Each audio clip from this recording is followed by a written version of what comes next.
Today is the day. I'm a few minutes early, but we've got a lot to go over, and I want to give everybody a chance to get on. I got a lot to show you. It's gonna be so much fun. I worked for a long time last night on all of this. So let me know when you're here.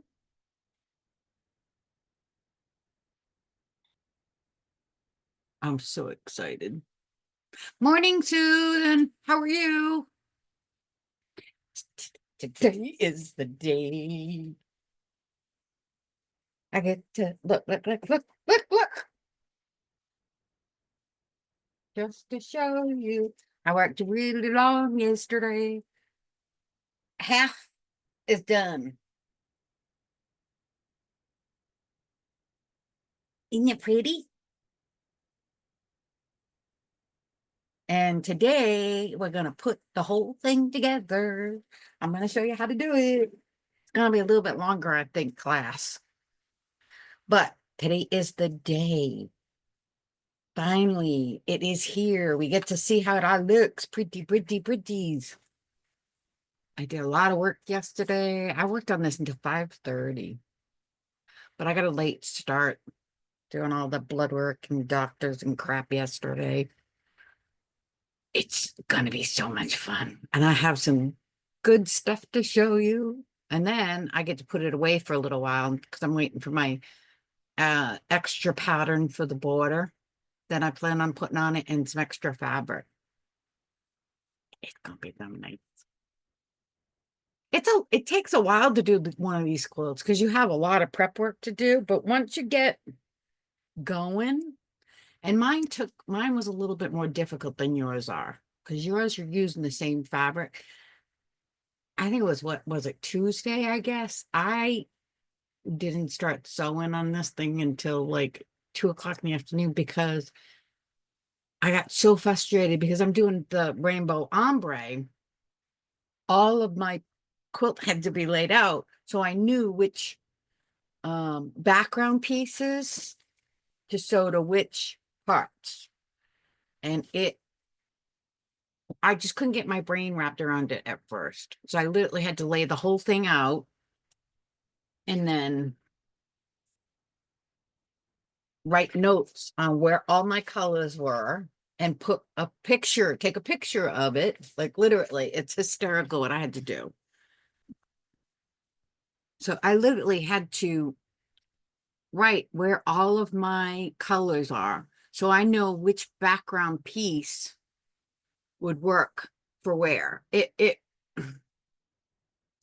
Morning, Mary. It was a lot of work, and it took me probably 5 hours between laying it all out and taking my notes to figure out what I was doing. For you guys, it's going to be so much easier because you're using all the same fabric. So half you're going to do one way and half you're going to do another way. That's it. There's um two ways of doing these. So I'm going to show you the one way on 1/8, and you'll take it from there. And I'll show you how to put the eighths into quarters, the quarters into halves, and the two halves together. Does that make sense? Are we ready? I'm ready. I'm ready. I'm ready. Ready. Ready. I had a lot of fun with this one. I hope you guys enjoyed it as much as I did. I'm already looking at which one we're going to do, or I'm going to give you an option of two different quilts from her. I'm trying to see which ones I can get the patterns for, and we can work on another one if you feel up to it. Because I had a ball doing this one, an absolute ball. Other than my little craziness trying to figure out this week where to put my parts, I had so much fun working on this quilt. Okay, first things first. Your tea templates. Okay, the B2 unit. I don't know if we went over this in class. Because we cut these out individually, I did with the papers, I sewed on my RP lines, okay? Hopefully that makes sense. But on our other tea templates, because I only used one piece of template paper and cut them all out, on these, I transferred my RP lines with a friction pen. Okay, hopefully you can see that. I also recommend keeping all of these tea templates because sewing through this whole quilt, you may end up ironing off, you know, a couple of RP lines. So you want to make sure that you have the template that you can put up on top of the fabric again and remark your RP lines. Okay. This is extremely important. These RP lines are guidelines that you're going to want. You're going to need them. Okay. You absolutely need them because it's the only way you're going to put this quilt together correctly, or I wouldn't say correctly, but the easiest way to put this quilt together. All right. Now, on page 20 is where you're going to start with all the preparations. And it's going to give you all the directions on how to put this quilt together. So we are going to put it together an eighth at a time. So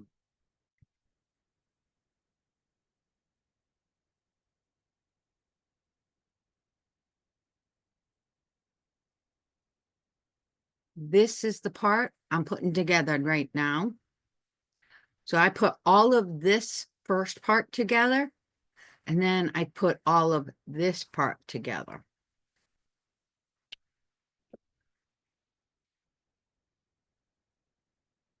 So this is the first part. This is the second part. Does that make sense?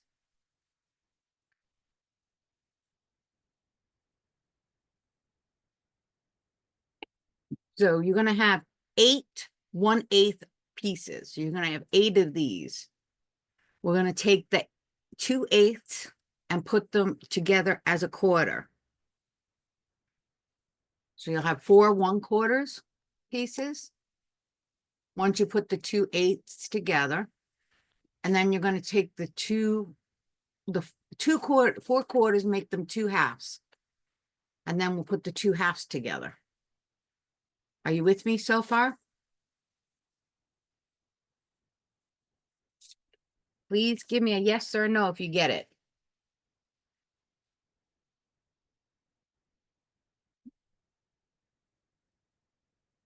Is everybody with me?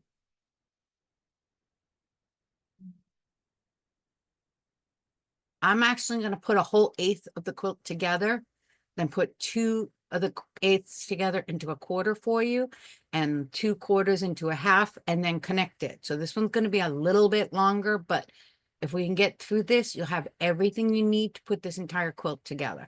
I'll walk through it, but the only thing that you have to remember as far as the quarters is FL9 template goes with your second part. So these are mirror image. And FL12, where is it? FL12 goes with the first unit, first 1/4 unit. So these are mirror images. That's the only thing you have to remember. The rest of it is easy. And this is what took me the longest. I literally had to lay my whole quilt out. For you, all you're going to do is you're going to make 4 A sections and 4 B sections. So you've got all the same fabric. It's going to be easy. You're going to take 4 of these and put them aside to do your A's, 4 to put to get aside to do your B's, and then you combine your A and your B into quarters. Okay. The only reason why it was so hard for me is because I decided to be stupid and do an ombre, rainbow ombre. So I literally had to figure out where all of my mirrored image pieces were going to go. Okay. All right. If you don't have any other questions, let's get going. All I'm super, super, super happy. Can you tell? You'll have this video so that you can follow it afterwards. So you shouldn't have any problems. Trust me. All right, let's get going. This is my D unit. I gotta wait until the video comes up so I can see what I'm doing. Okay, so this is my D unit. The other thing I recommend is make sure you iron these before you get to this next step, because these little flaps here can, you know, misalign or not be nice and crisp. And once you sew them together, you're not gonna fix that. So make sure you iron all of these pieced parts before you stitch them. Wait and see how easy it is. It's really not difficult. Once you start, it's very, very simple. There are a few, you're going to see, what do you call it? There are quite a few arrows which tell you which way to iron your, press your seam. And I will tell you there's a couple of times when I did it differently, and I'll explain when we get there. Also, step 3, this part, this B2, it says B2, it may say B2 on your pattern. I know it says it on mine because my pattern was a little bit older and it didn't get corrected. It's actually B1 right there. Okay. So that's the only correction. If you want to highlight it so you don't mix yourself up, this is actually B1 and B2 is over there. Okay, that's on step 3. Okay, step 1. And again, let me just show you real quick again. So we're putting together this piece right here. Right in here. I can probably put out a better highlighter line to show you the difference.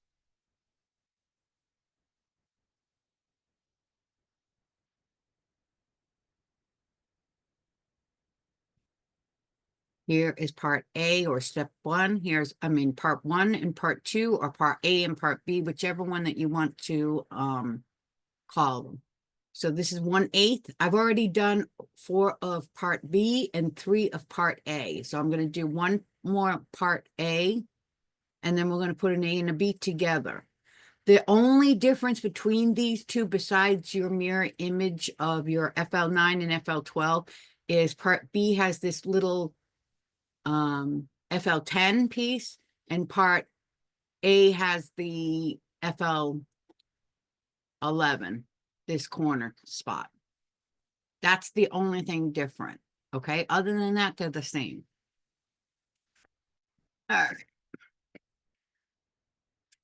And I have a tendency of laying them down as they're supposed to be stitched so that I'm sure I know what I'm doing. I also used a lot of binder clips putting these together just to hold it together. Sometimes I feel like the glue on, not so much maybe on this one, but on some of the bigger pieces, the glue didn't hold it fast enough for me. So I would put a clip instead of a pin, just so it would lay flat. Okay. So I'm going to start in between my two. Oops, I lost you. I'm going to start in between my two RP lines. Okay. And I use the same color thread as the background, so sometimes it's a little bit difficult to see. So it is right here and right here. Just putting my glue down. I do find when you've got just a small piece of, piece of fabric that's not pieced, paper pieced, it's easier to use that on top and keep this concave curve on the bottom. So there's my RP line.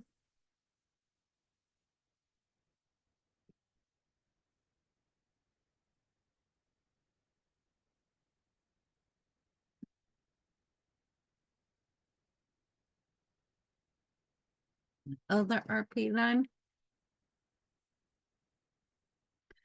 And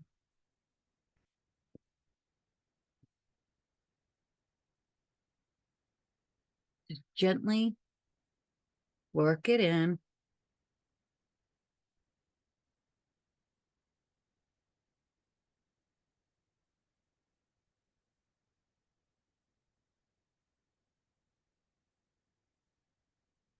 And if you're not sure it's going to stay or get glued fast enough, just put a couple of clips.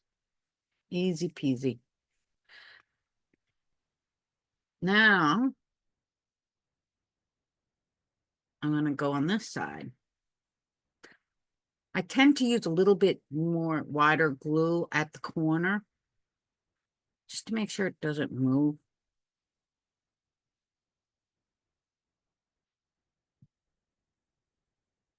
I'm going to put my corner first.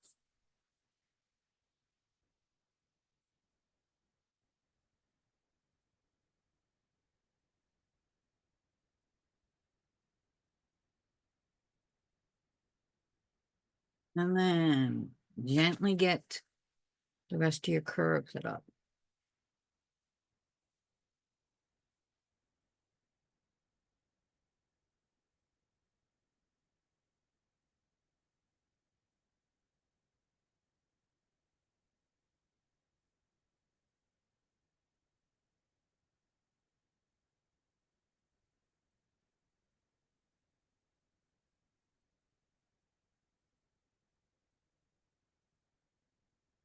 Which template? The tea templates? All of the, I mean, all of these? All your tea templates? You cut them out to size, yes. On the second cut line, not on the half-inch mark, not on the quarter-inch margin line. Yes, I did. I cut them all. See? The only one that I actually stitched the RP lines was the what is it? The B, where'd it go? Hold on. It is which one? Which one? Where is it?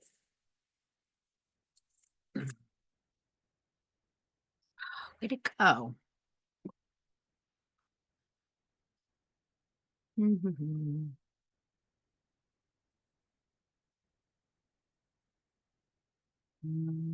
I already lost a piece. Go figure. Where did it go?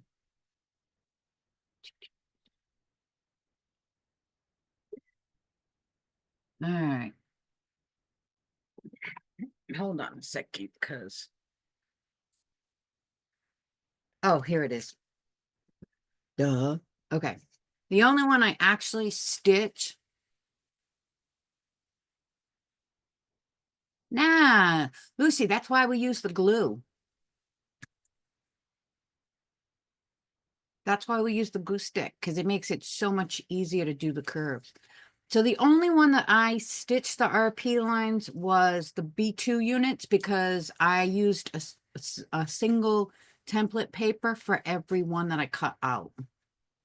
Yep, you're right, Mary. No, curves are super easy when you use glue. Super, super easy. Okay, I have another RP line here. So now I'm going to go from this RP line to this one. And I always start with getting the RP line part lined up first. And I'm just going to put a little clip there. Reason I like the clips is the pins with the glue over here would be too much. They move things and it doesn't lay as flat as I would like, if that makes sense. But I found the clips to work really, really well. On this one, you probably don't need it. I did it anyway, but on some of the larger pieces, clips are going to be your best friend.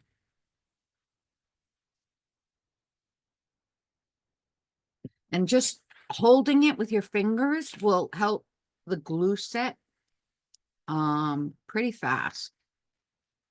Now over here. So again, I'm going to start all the way at the corner. Don't forget, make sure you iron these before you piece them.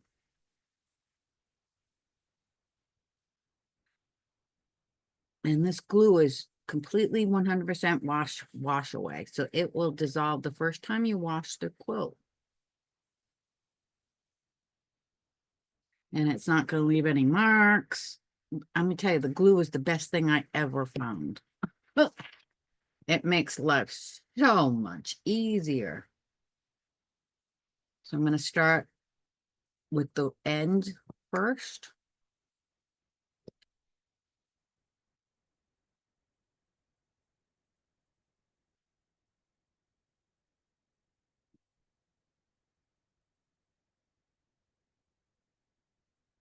And then I'm going to slowly work in the rest of it. And it should naturally accordion fold for you. You know, give you this little wave for all the extra fabric. But once you're done sewing, it lays nice and flat.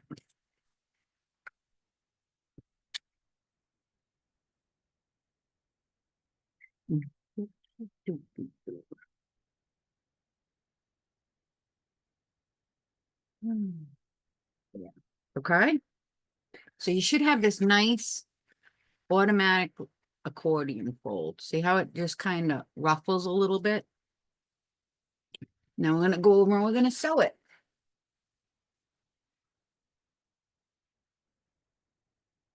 Now, when I start piecing this part, because I haven't taken all the paper off of everything yet, okay? The paper, where I kept the paper, come on, it is there to give me stability for sewing. But because some of the paper is still there, I stitch in with my assembly stitch a little bit smaller, so that when I take the papers off and pull at them, I don't unstitch any of my stitches. That makes sense, everybody?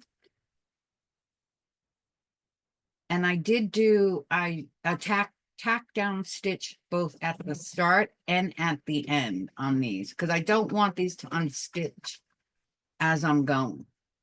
The key with the curves, and these are not big curves, they're kind of gentle, but what I did find, especially when you start piecing more of the quilt together, the key to this is just to go slow.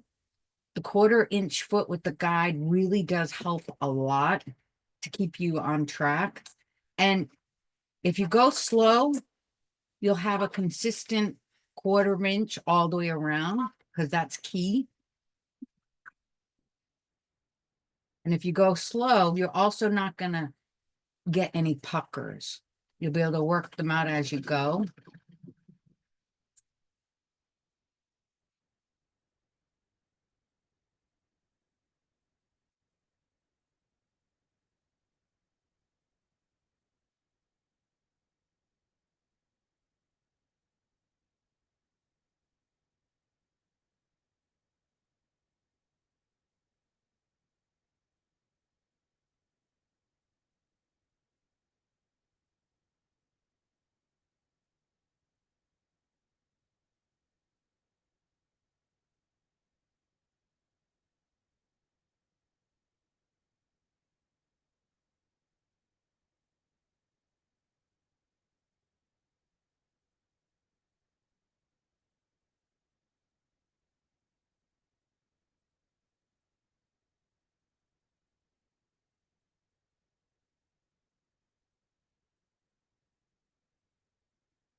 And sometimes you have to pick up your foot and just move a ruffle out of the way a little bit, so it doesn't pucker.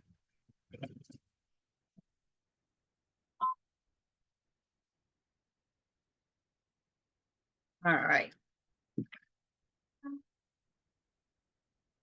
Now, pay attention to your um seams. So they want you to press the seam towards your FL12 section. And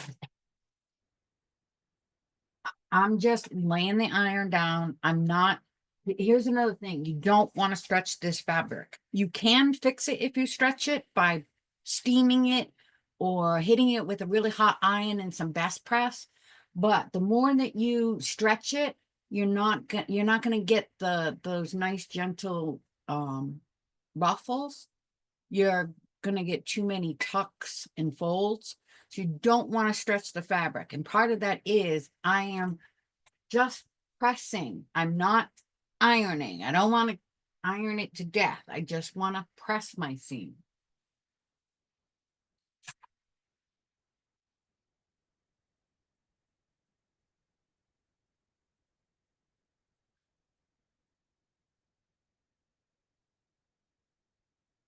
But don't stretch your fabric. You're going to have a very difficult time with curves if you stretch your fabric. They're not going to want to stitch nice and flat. Look at this, okay? That's a halfway decent curve, and there's no puckers, no nothing. It was not difficult to put together at all. Glue is my new #1 best friend. All right, let's go to the next section. All right, so that was the first thing we did. Now, if you go down to step 3, you're going to put the B2 unit on. Actually, hold on. Where am I? No. Next, we're going to do the C unit. I'm sorry. First, we're going to do the C unit, which is this one.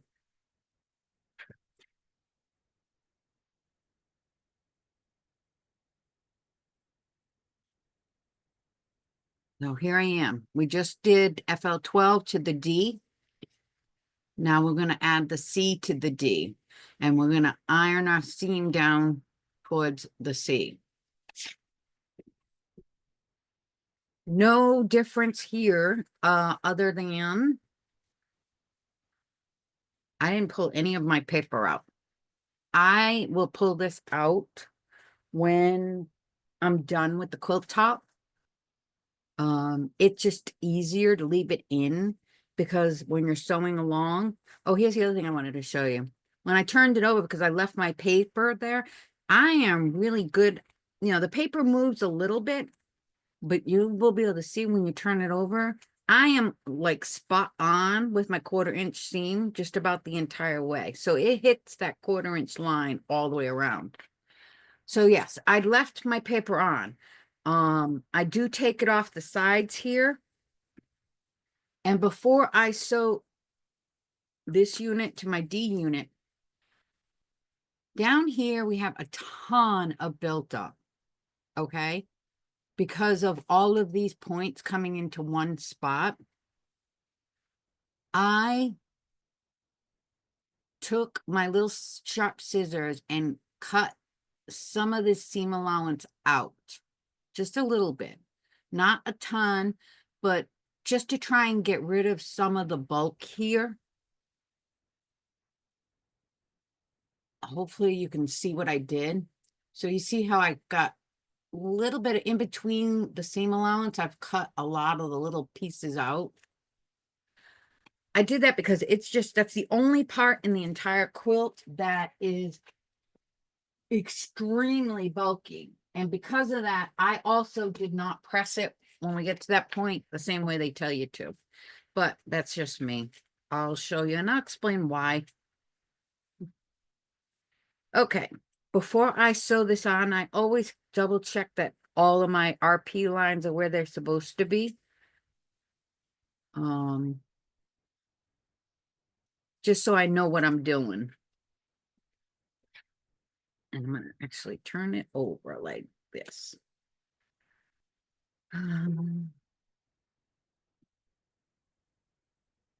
I told you, Lucy, it's easy when you use the right tools.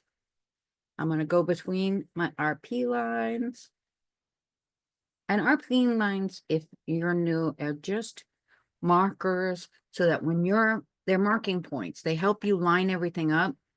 So when you're putting it together, you can match up the center with the center without any problem.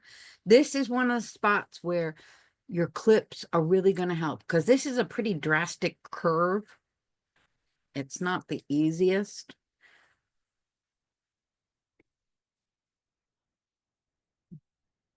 Come on. Ugh,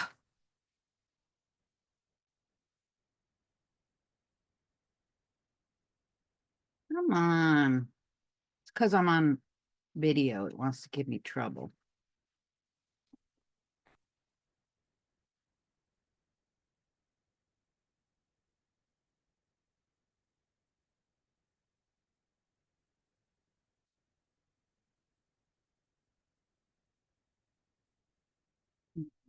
Fun place for this. That's not going to be a bother there.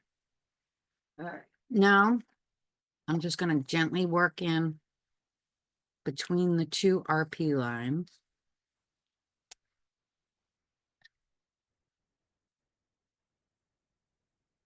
And put in as many clips as you feel you need to. I find putting clips on our folded seams here from all these angles really helps keep all of my seams flat when I'm sewing.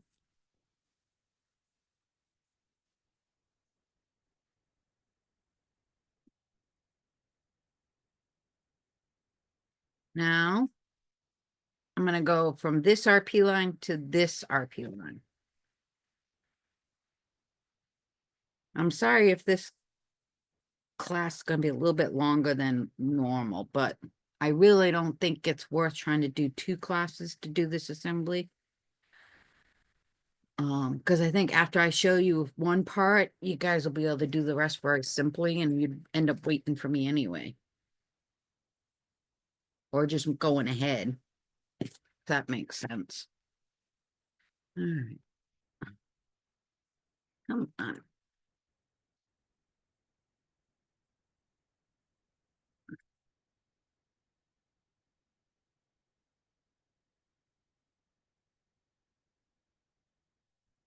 I'm just gonna gently work in.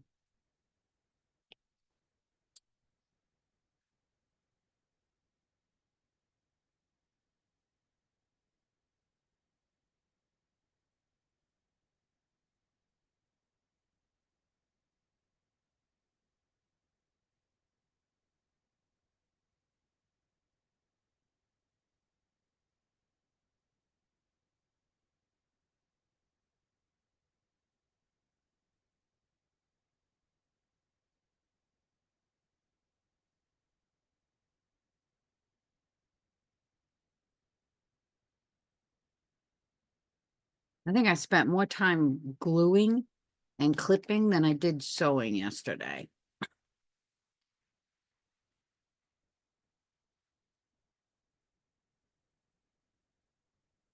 So don't forget to bring your stitch down a little bit. Not drastic, not the same small amount that we did with paper piecing, just a little bit smaller than you would normally, than your normal stitch length. Because it will help you keep pulling stitches out when you do the paper, when you tear papers off.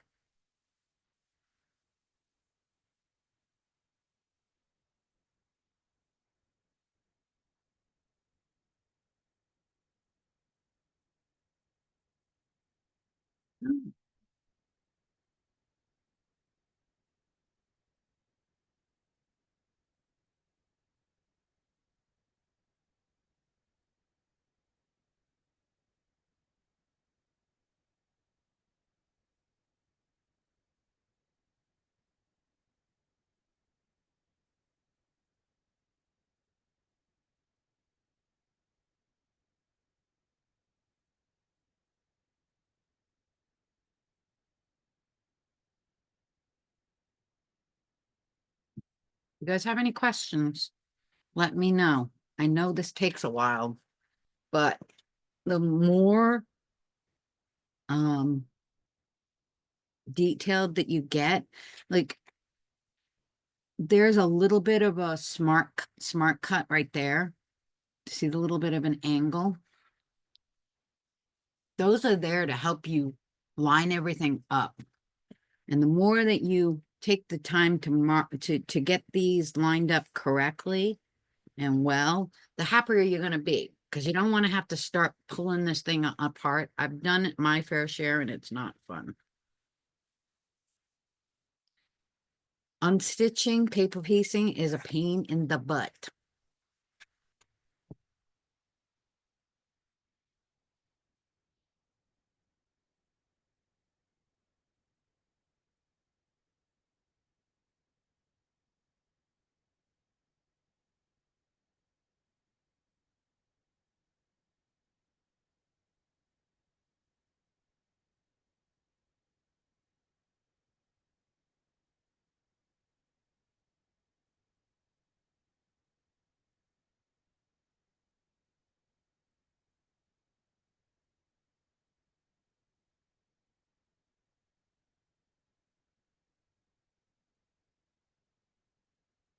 Here we go. Now, I am going to sew this one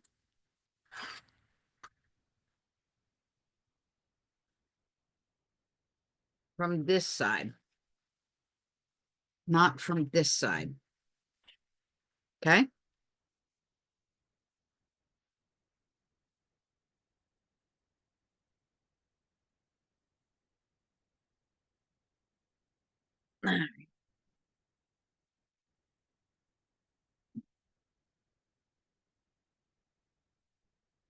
The hardest thing you're going to want to do here is make sure that the fabric that lays on the bottom isn't close to your stitch line. Because I did, by mistake, sew a few of these kind of folded because I wasn't paying attention. So that's my recommendation to you, is make sure it's flat on the bottom. It takes a little bit of wrangling.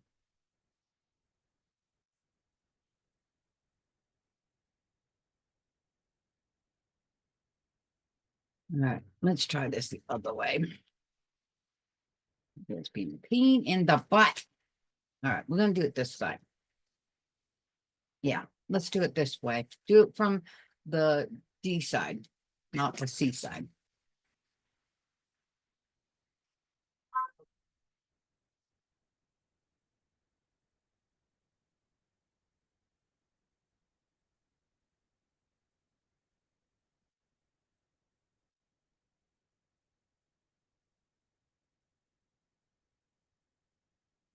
Just go slow around this curve.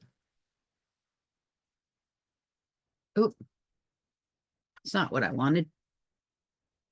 Sorry.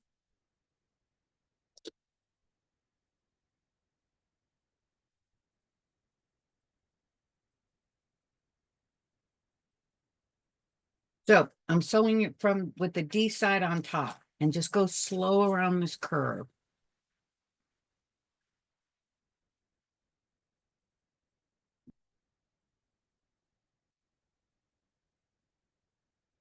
Make sure your C part is nice and flat so you don't pinch the fabric as you're sewing.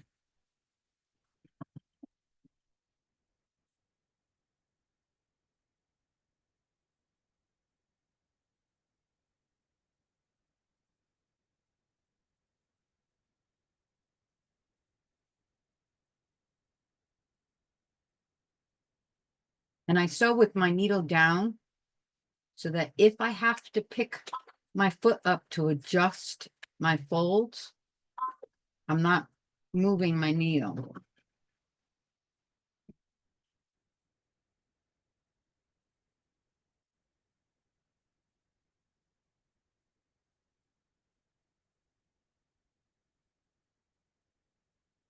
And it looks like a mess, but trust me, it is not going to be a mess. And the paper really does help a lot. It helps keep everything stable and not stretching.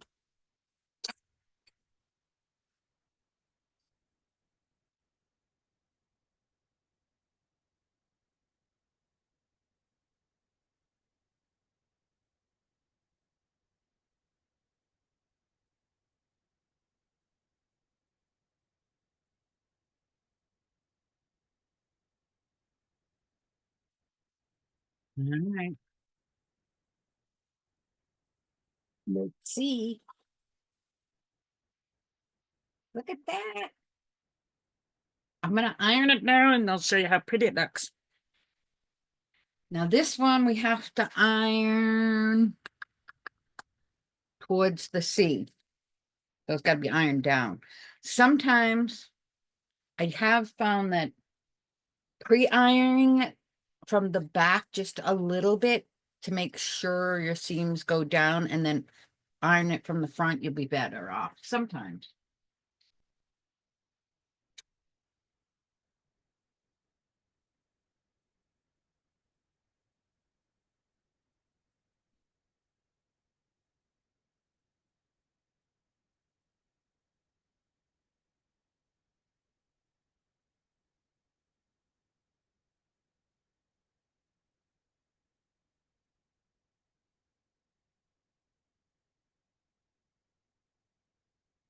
Then you can turn it over and iron it from the front. Just to give yourself your nice crisp seams.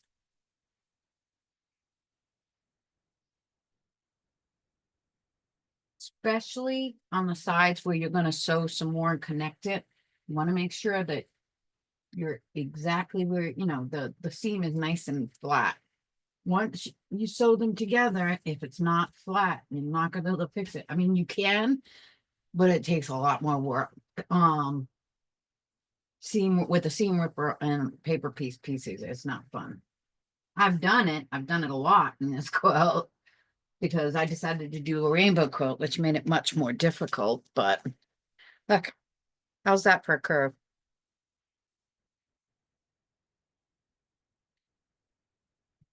All right. So now, let's see. Oop, wrong. Yeah, let's try there. Maybe you can see it better now. Now, we just put our C unit on. Now we're going to do our B2 unit, B2 piece, which is right here. And the B2 unit is going on this side. No, B1. I'm sorry, not B2. That's why I told you to make sure you write down that's a correction on the directions. So it says B2, but it's actually B1 on this side. B2 is on the other side. Okay. So that's how it's going to go. I'm just making sure my RP lines match up. Yep, they do. And this one, because this isn't a really far stitching or a deep curve, I am going to take off my paper piecing only on this part where I'm going to sew.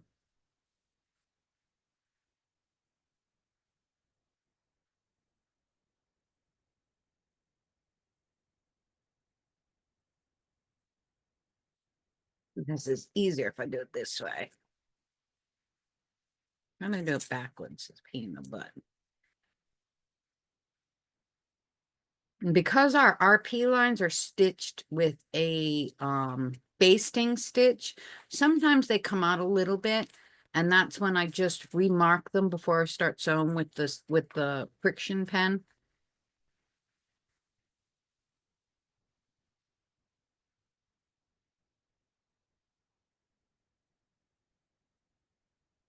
There we go.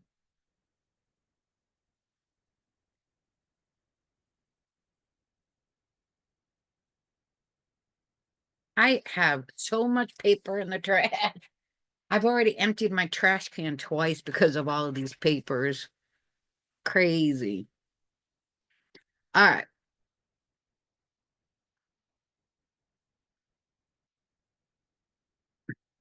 So I'm going to start between my RP lines.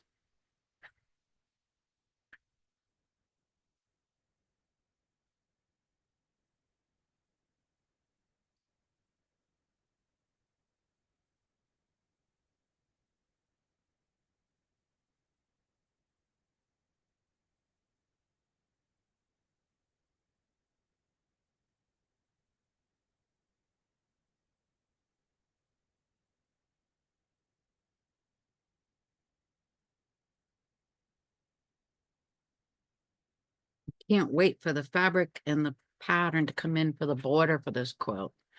Because I love this quilt, and there's no way I wanted it to be, I want it to fit my bed, and I have a king size bed. So if I'm going to do all this work, I want to enjoy this quilt. So I have a whole new border coming to make it a king.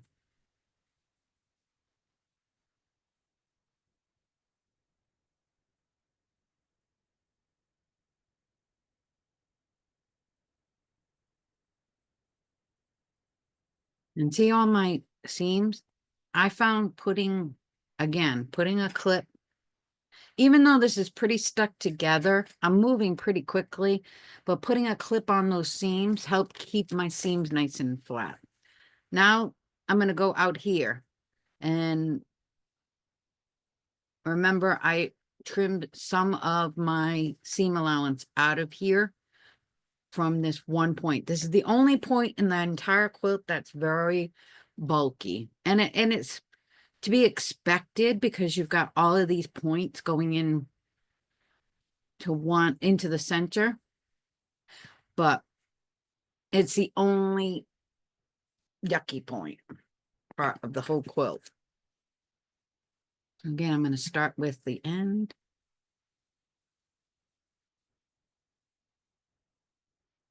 Come on.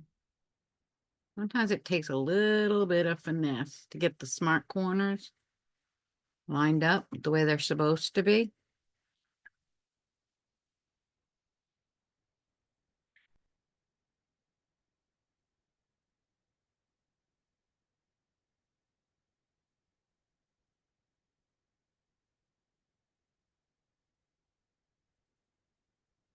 Everything else, once you get the smart corner in and the RP lines, everything else will fall into place pretty well.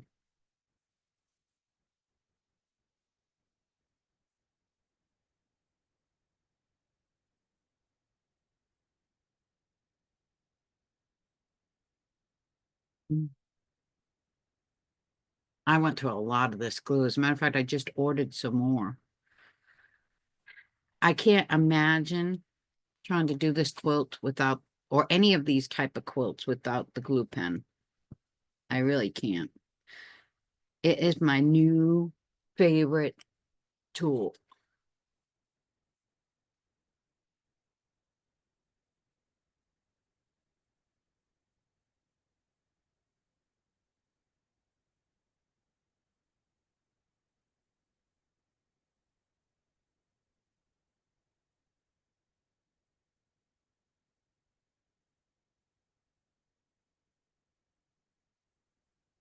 I can't wait. I got a couple of ideas for which quilt we're going to do next.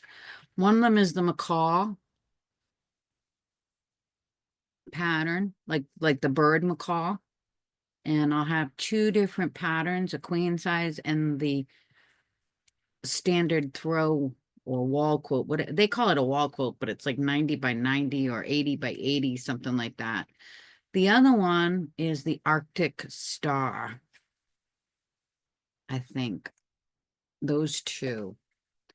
But because I already have another one that I'm going to do myself called the what's it called? The Valley of Blossom. Check this one out. I don't know if you guys are ready for this one though, and it's a very expensive pattern. But this one's applique and paper piecing. I think I'm going to do that one with my embroidery machine though, the applique part, which means I have to buy the applique designs. I think it would be easier than doing normal applique, but I haven't decided. Anyway, the macaw one is really, really cute. And Arctic Star is a nice one too. I think those are the two that I've got in my basket to show you guys to see if you like them. And we'll do those. I kind of like the macaw. I don't know. You guys will be the deciding vote. Okay. This one I'm going to sew from just like this. And I want to make sure when I sew it, I'm keeping an eye on all of my seams. So sewing it from this side will help keep all of these seams that we went through all the trouble of ironing nice and flat.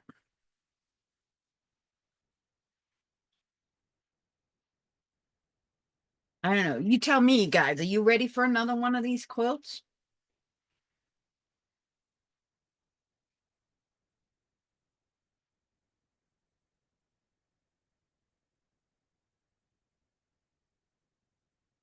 Yes or no?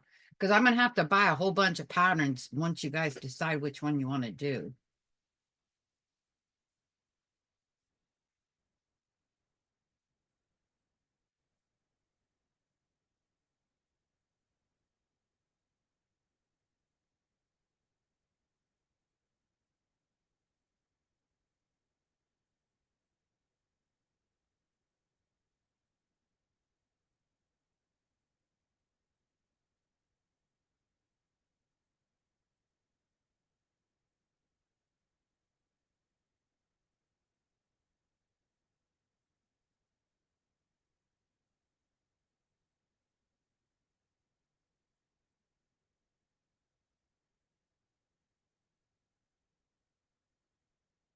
Nobody's answering.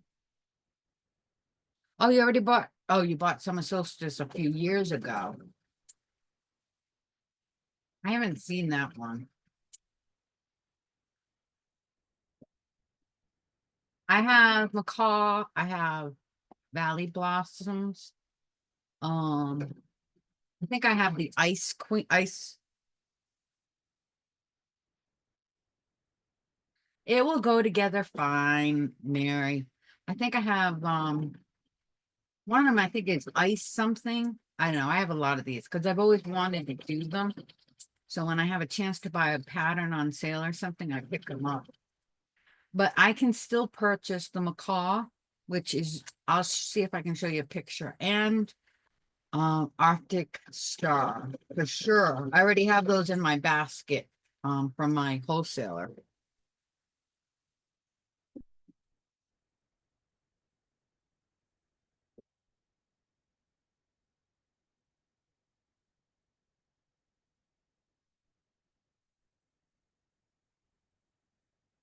I thought this was fun. I have to say, I was pleasantly surprised. Um, Now we're gonna iron this towards the C unit. So we're gonna iron it the seam down. I was very surprised, pleasantly surprised at how well, I had a couple of small hiccups because I'm doing the rainbow ombre, but other than that, it was really fun and not, I mean, yeah, there's a lot of prep work and cutting all your fabric and getting everything set up. But once you get that part done, you just sew. Okay, here's one of the spots where I'm telling you right now. Whoops, I got a little boo-boo, I think.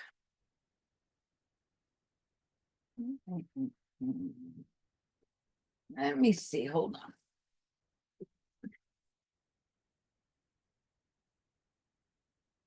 I gotta fix something. I have a little pucker. All right. This part is where I went a little rogue as far as ironing my seam, and I'll show you why. Lucy, Susan, and Mary, you all have long arms or mid arms or whatever. If you are going to quilt this, it won't be a big deal. And I'll show you why. If you decide that you want to bring it to someone to long arm, just remember what you did and then let the long armor know. And I'll show you what I mean in a minute. Just let me fix this one little hiccup.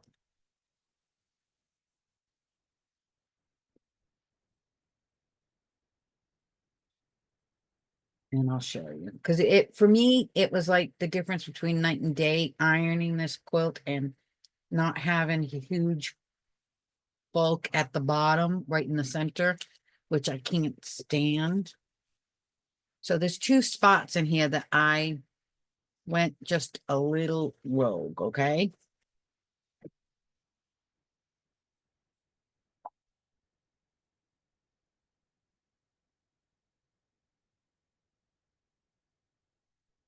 And I'll explain in just a second.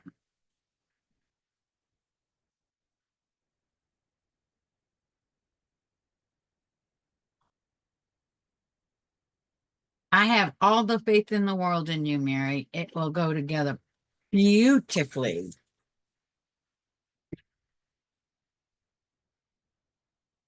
All right, let me show you what I mean.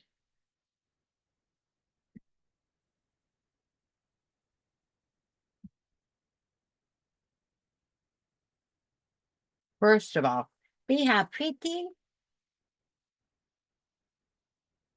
Now, we're supposed to iron this B1 unit all the way here. But even with cutting out some of my seam down here, this spot is, if you try to iron it over this way, it's just one big bulky button, and I hate that. So what I did instead is I split the difference. You can take a little scissor, snip through the seam, not through the seam, not through your stitches, just to the stitches. Well, it helps if you have a sharp scissor.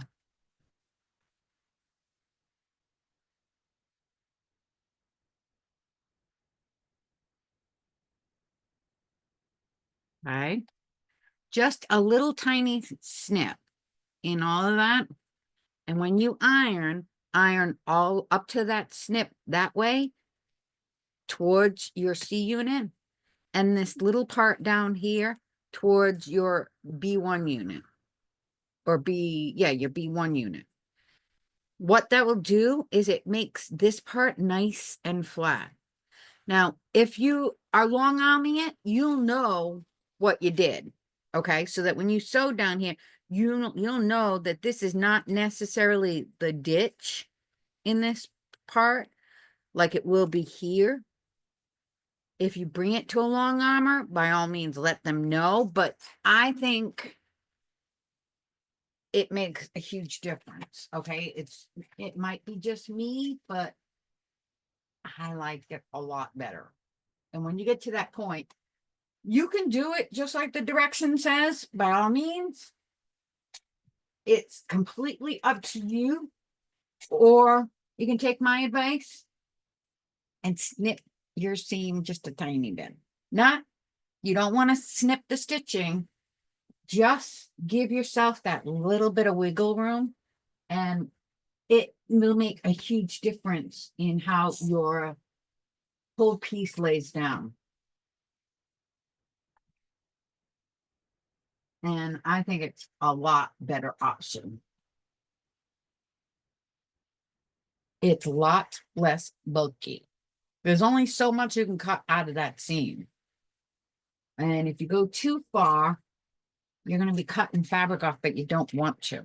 But trust me, it's nice and flat consistently all the way from here to here. All right, let's go to the next step. Anybody have any questions on that part?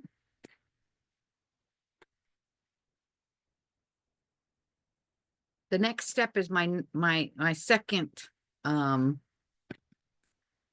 rogue seam allowance seam, and that's this one, which is the B2. This is no different sewing than we have been. The difference is they want you to iron the seam towards the big unit, and I ironed it towards the B2 unit, which is the least resistance. In the long run, it works just fine for me, and I'll show you where it makes a difference. Hold on.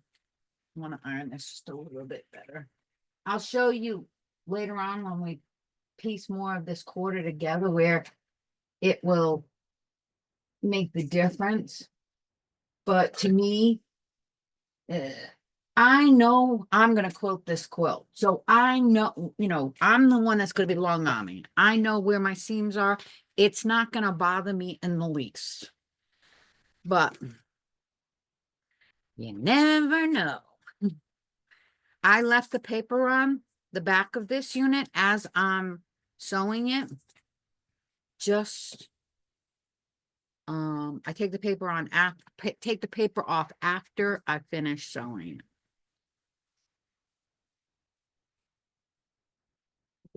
Go lay down, Nola.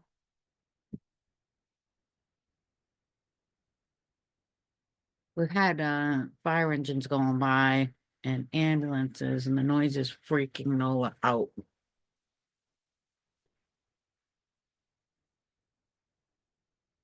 He hates loud noises.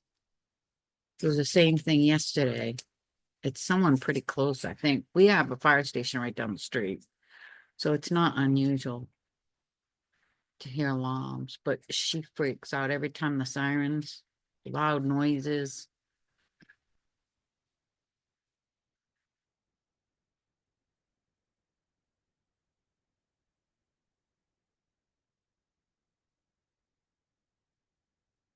Go lay down, Nola.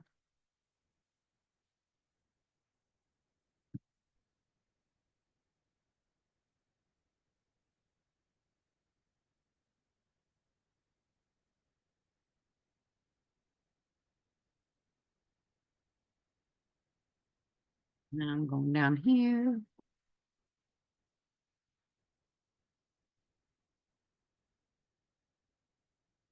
Lay down, Nola. Go lay down.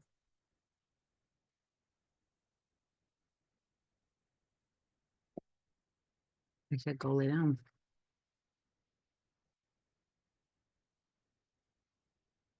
I swear, she's getting more and more anxious the older she gets.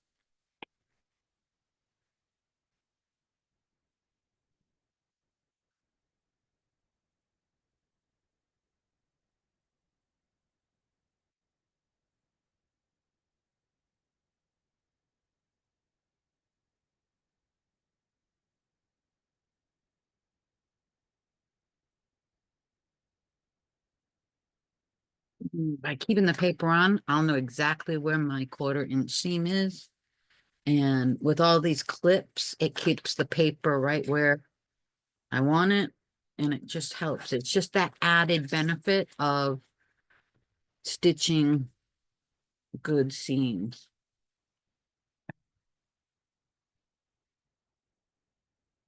If you guys have any questions while I'm doing this, let me know.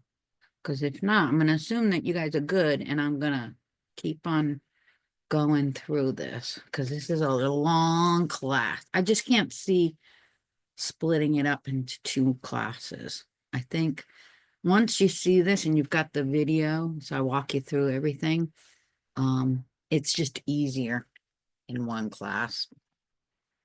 But I'm here anytime you have any questions. If something doesn't look right or it's not going right, just let me know. Don't get frustrated. I don't want you guys to be frustrated. That's not fun. And that means I didn't do something correctly. If you're frustrated in one of these classes, it means I didn't explain something correctly or in a way that you will understand. And that's on me, not on you. I want you to enjoy it and get it done. And I've had a lot of fun doing this. I'll be honest, I have a lot of these patterns and I haven't taken the plunge. It's not like I don't know how to paper piece because I've been paper piecing for years. I've done a lot of paper piecing, not quite any of the Quilt Works or Judy Niemeyer patterns. I've sold a lot of these patterns and I've done a lot of these patterns, or I mean, I've bought a lot of these patterns, but this is the first one that I put together, and I love it. I definitely got the bug. I can tell you that. After this one, I think like any other quilt, having the right fabric makes all the difference in the world. And I saw this ombre fabric done in this quilt by somebody else. And I was like, yep, that's what I want. I'm doing that. It was just the prettiest thing, I think, when you see it all put together. Okay, I'm going to sew from this side. Just make sure that the back is nice and flat when you go through.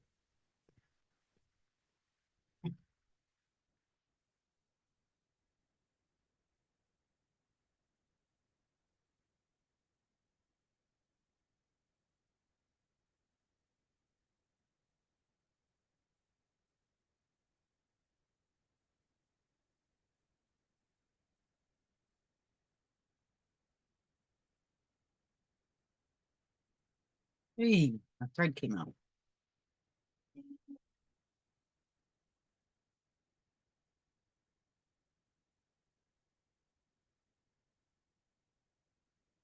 Did that and not, Mary, I thought this one was always gonna, I thought her, Jeannie Mariah's quilts were always gonna be much more difficult than they actually are.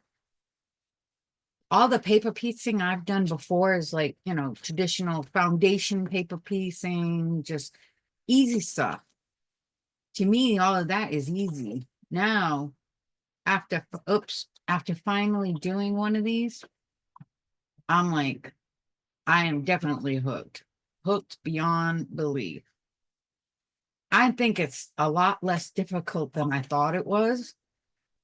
That's why I kind of stayed away. Not that I couldn't do them, but also, being having the store and doing all that stuff makes it very difficult to just teach this type of class because there's a lot of stuff that I don't want to get mixed up. I don't think without me closing the brick and mortar store and being home, I would have been able to do this at the store.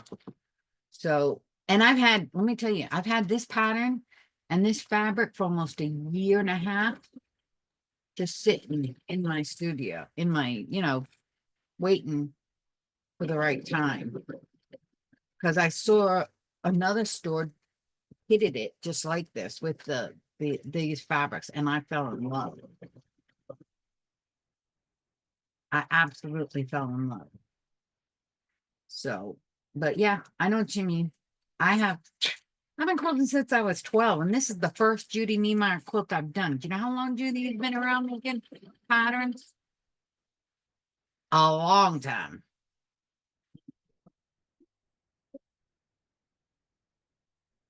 And I definitely thought it was a lot more difficult. I'll be honest, I was a little flustered in the beginning.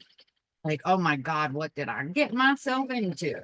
But if you just take it one step at a time, you know, keeping organized and the Ziploc bags, or in my case, the project bags, really help you keep yourself organized. So when you cut your fabric, you put it in the right bag and you just go from there. One step at a time.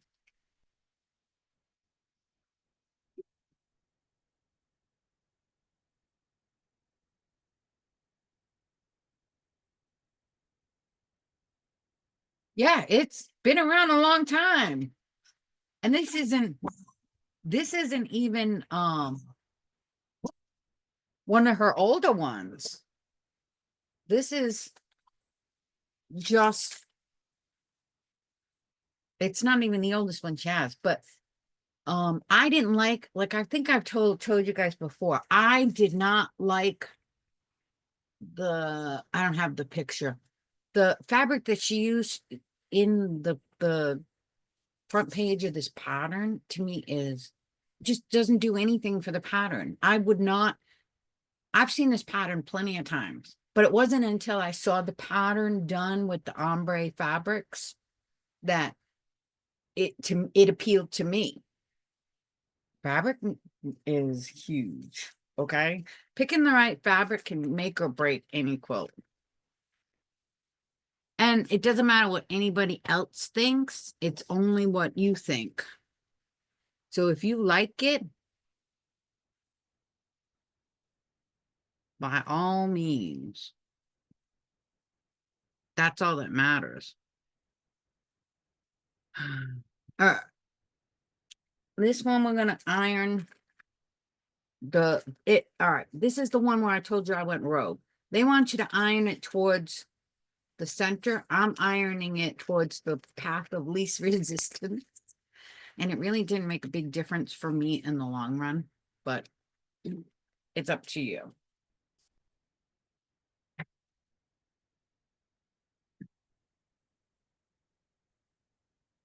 I've done plenty of quilts, where I personally picked the wrong fabric. I forgot to take the paper off.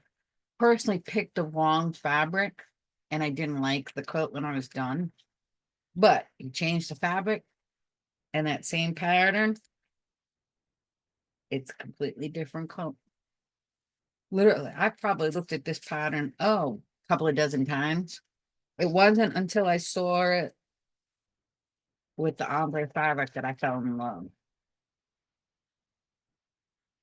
And I really want to do that block Valley Blossom, but that one's going to be for my bed. So I'm going to be taking my time, and I need a lot more fabrics, and I need the border because I have a king size bed, but I think that one is going to be gorgeous on my bed in the blues, almost exactly the same colors that are in the quilt pattern. We'll see.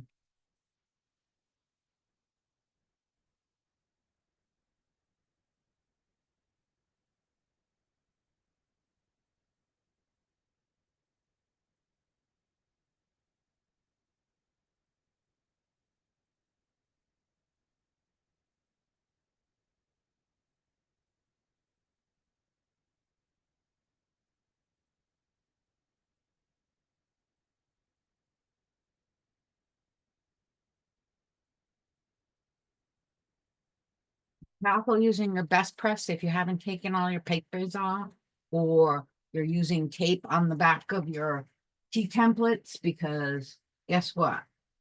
It won't be pretty. You'll be melting the tape on the back of your fabric.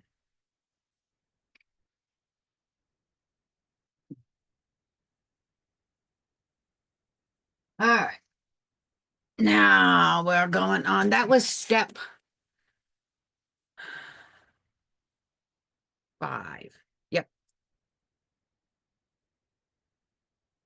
Yeah, and I would have said the same thing. I have I don't know, 2 or 3 quilts already, the patterns, some of her patterns, and I've got a bunch of batiks already put together. Batiks are like the way to go until I saw the ombres, and I was like, anyone's gonna do batiks after I saw this.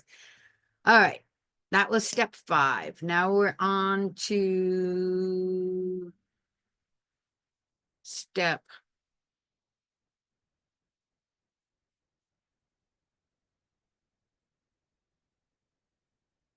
6, 7, and 8. I kind of do it all together. So I put on my big A unit first.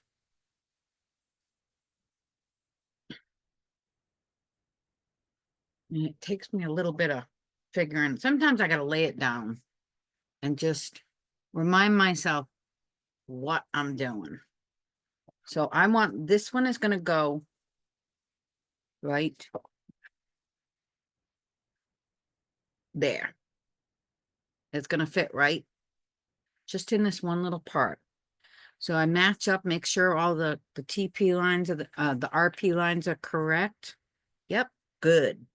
I did re-iron this once already because I want everything to lay nice and flat, because once I sew this down, it's going to be a lot harder to fix it. So I already did that once. Most of the time when you're doing paper piecing, batiks are the way to go because there is no right or wrong side. So it helps keep your brain from, okay, now I have another RP9 right there. Oh, no, there's one thread right there. Okay, hold on. And I don't think I have my 3. Okay, never mind.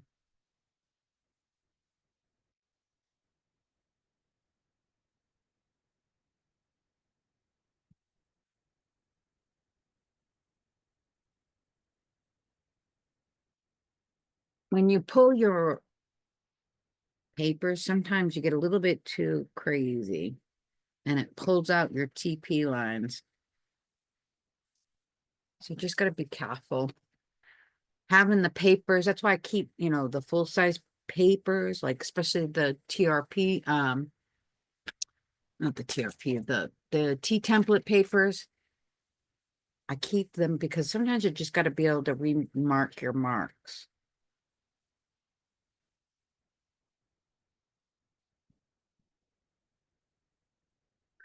I'm almost out of glue again.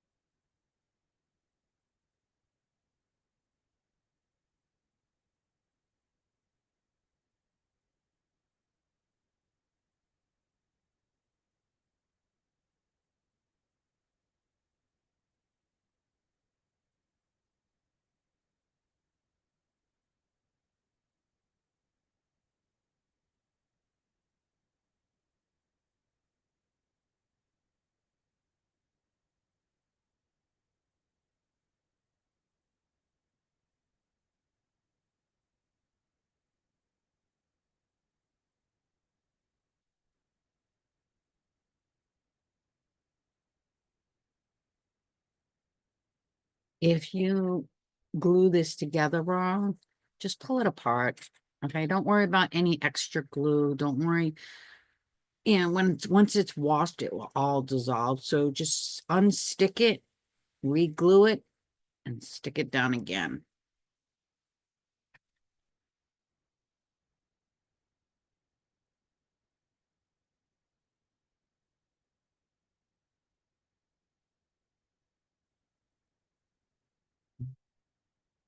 I think I need more glue.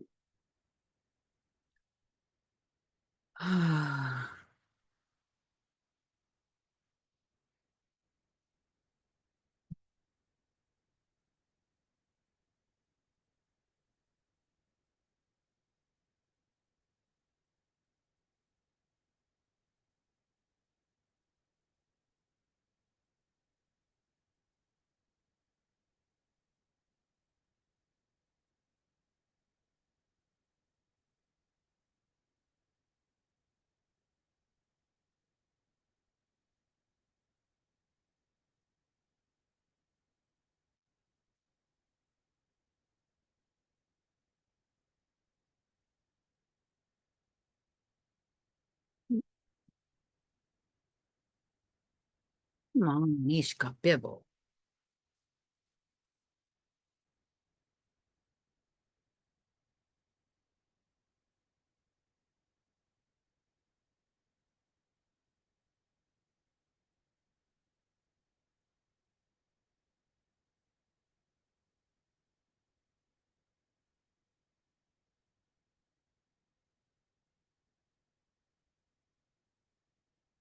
Before this weekend's over, I'll post a couple of patterns if you guys want to do another class with these, and you can pick which one you want to do next, and I'll order all the patterns and get it ready. How does that sound?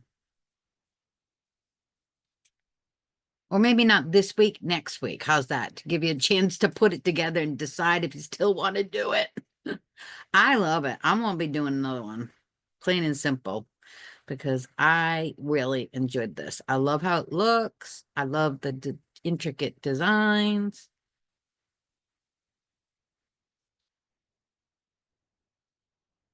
I am very, very pleased with how mine came out so far.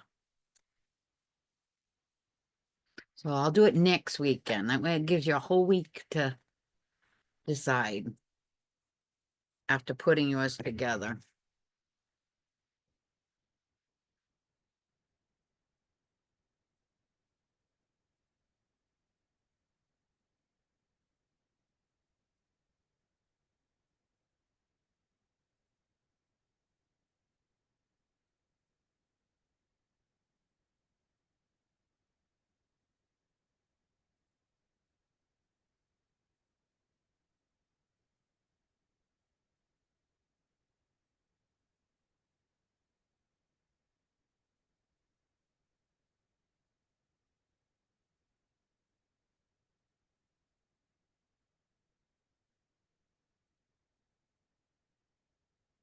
We get this big long tail. That's not where we put it. We just put it right here where the curve starts. Go in the opposite direction.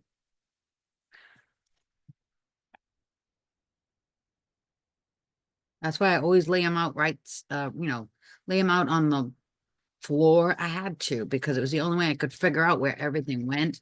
And even before I put these together, you saw me, I will lay it out, make sure I know where I've got to glue, where it's going to connect.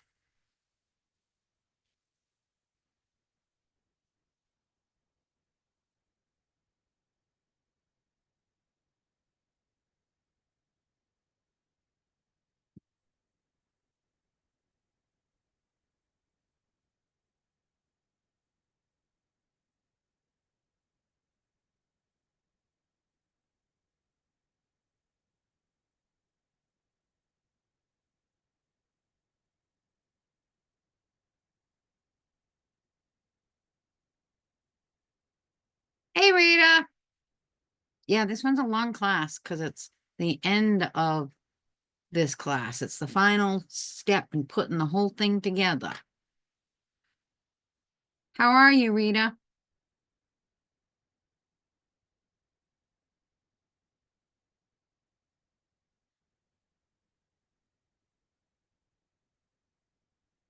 Now, this one, I do recommend putting it together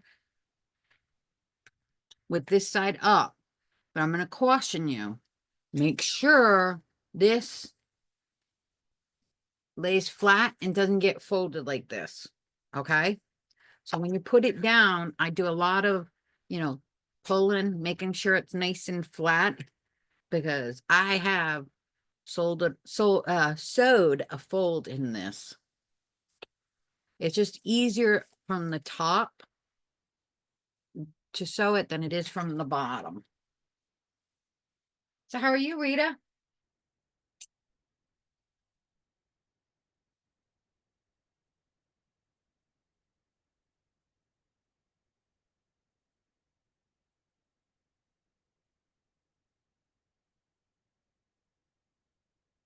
Yeah.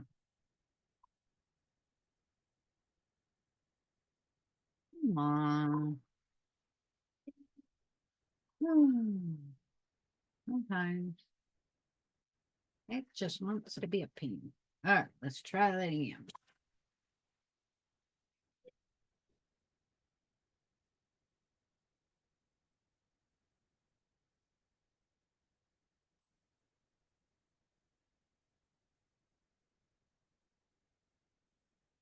Okay. Can you see how it's folding a little bit?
We've already been almost an hour and a half in this class.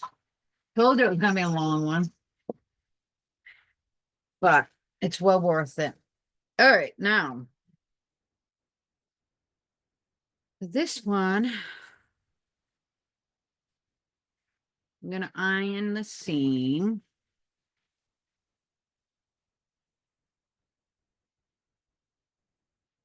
There. Again, you may want to iron it from the back just to get it started and then iron it again from the front, but okay. How's that for curves, huh? Pretty, pretty. Let me make sure. Let's see. Oh, actually, no, we're gonna iron it the other way towards the A part. That's how we're gonna do it. Iron it towards the A. I thought it felt a little bulky. That's why I always double check. It'll make life easier later on when we go to piece the rest of it together.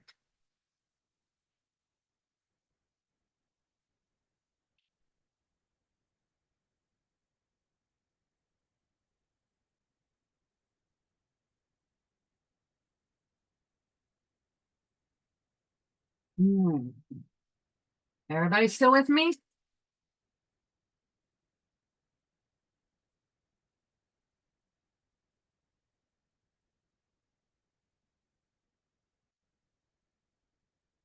We're all still on the same page. Okay, the only thing left on this part is our FL11. On the smaller, I mean on the part B's, you're gonna have the FL10 template to put on the tip. Okay. And this is gonna go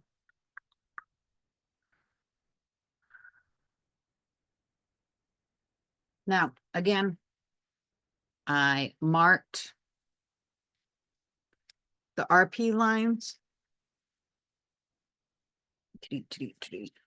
And I kept, I'm going to keep this paper. So there's another RP line. So that in case in my, because I'm using a friction pen in case I iron it off by some chance, I have it. So it's going to go right here. This is the corner of my one of our yeah, the corner. Thinking. Yeah, the corner. Mine, it's actually this way, I believe. So this would be the right corner of my quilt.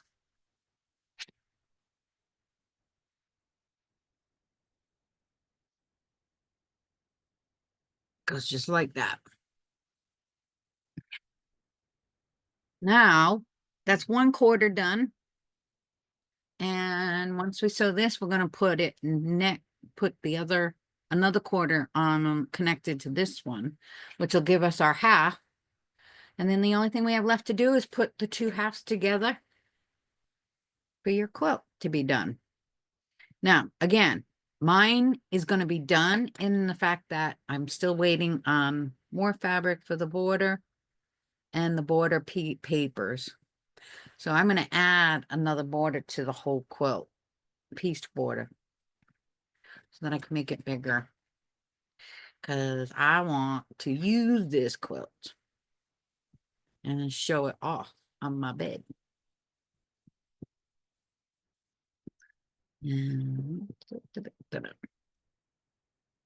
Almost done. I know this is a long class, but it was definitely necessary. I think it would have been, I think you guys would have been waiting or gone ahead and pieced it without waiting if I tried to split this into two classes. This part. I think it's easier this way because then you're gonna have the video to look back on and have fun. I want to see your quilts done, so you better post them because I think they're beautiful. I like them all.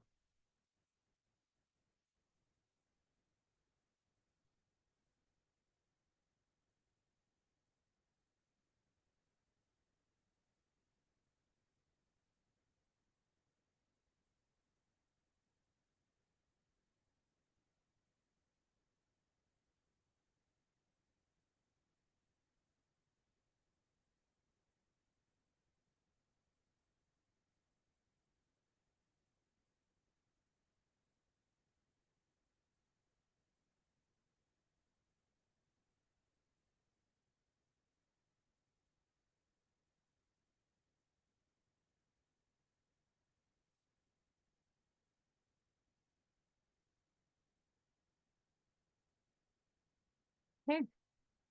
So I'm gonna a quick sewing and then ironing towards towards the FL12 piece. Dun, dun, dun.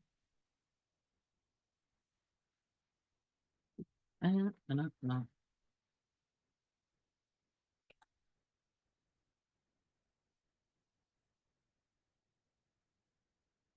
Tomorrow is a play day for me. I get to play with my Legos.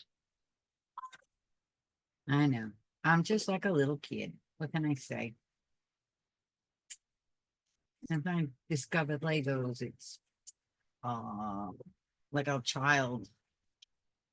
But I'm okay with it. I'm all right. I'm having fun. That's all that matters.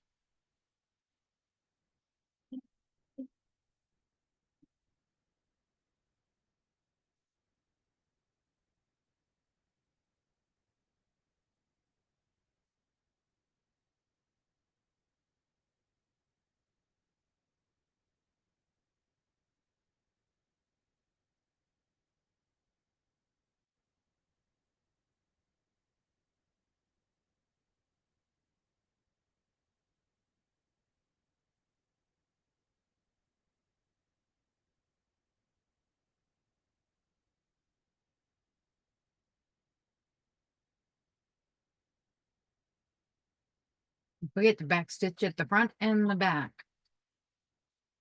Always at the beginning and the end, especially with a quilt like this.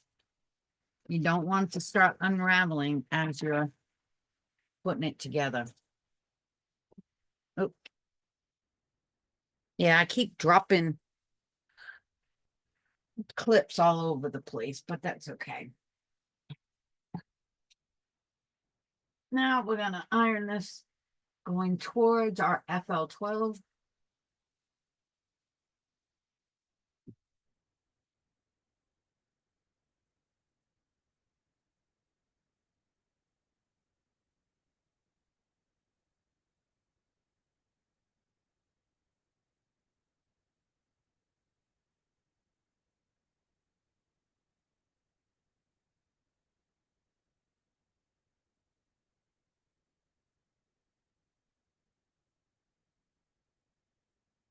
Now, before I go to the next, yeah, I want to make sure FL9, FL12, I want to make sure that I didn't, there it is. All right, never mind. I just wanted to make sure I got all my RP lines. I didn't need anything else. I just had one more RP line here so that we can connect the quarters into a half. So there you go.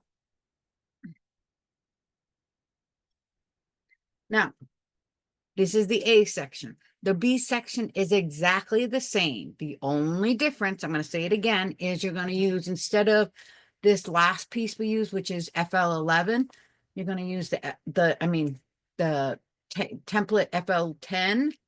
And instead of FL12 to start with, you're going to use FL9, which is its mirror image. Other than that, you're going to do exactly the same. All right. Once you get both of these together, you can take out the rest of these papers when you're all done. Just lay it on the table and, pull them apart.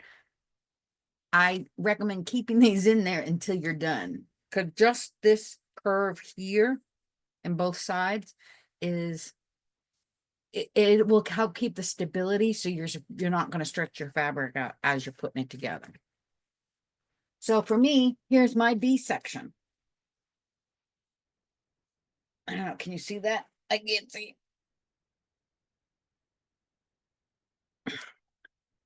So, and I'm going to lay this down just like I did before. I know this is the first one because it's A, and it's going to get lined up. I'll try and do this for you on this so you can see the camera. Here's the A that we just put together. And here's my B. I know it's going to go on just like that. Okay. The first seam, and probably one of the few times I use a pin when I'm lining this all up, is going to be this seam right here. We've got this bottom seam going to the left and this top seam going towards the right. So it's the perfect seam to align and nest together. So that's the first seam I'm going to do. And it's probably one of the few times I used a pin to line up seams in this whole thing.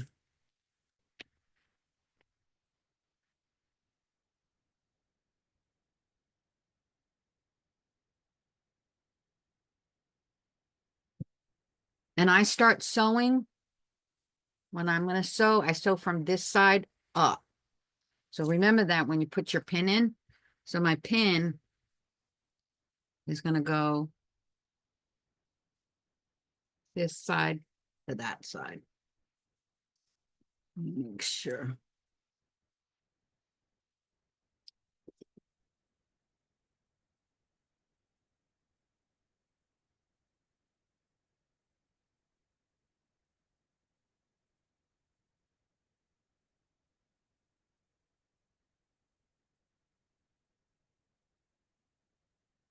Now the next part that I'm going to line up is we have the an RP line on the FL11 and an RP line on our FL9 from our part B. So this is your part A, this is your part B, and that's the next line that I'm gonna line up.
Sorry it's taking so long, but it's the nature of this beast.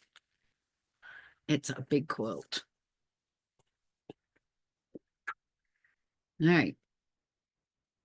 So now I'm gonna do all the way to the end to that last last RP line. I keep getting my TPs, RPs, LFs, FLs mixed up, tongue-tied. And then we're gonna have to go to the center of the quilt.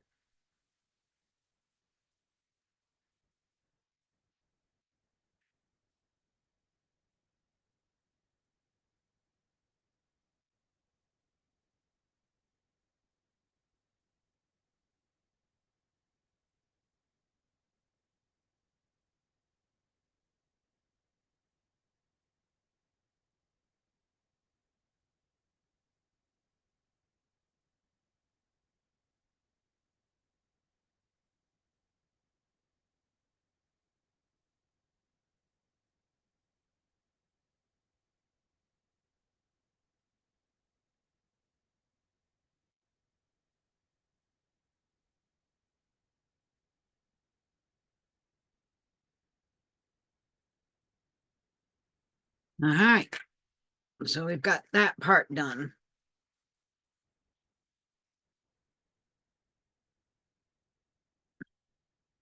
So our next TP line is there and there. This is where we first aligned our seams.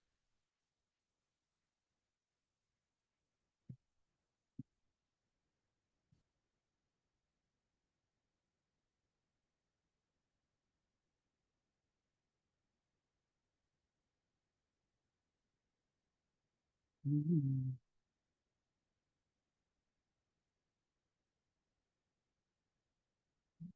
Uh-oh. Gotta realign this because it's not staying like that.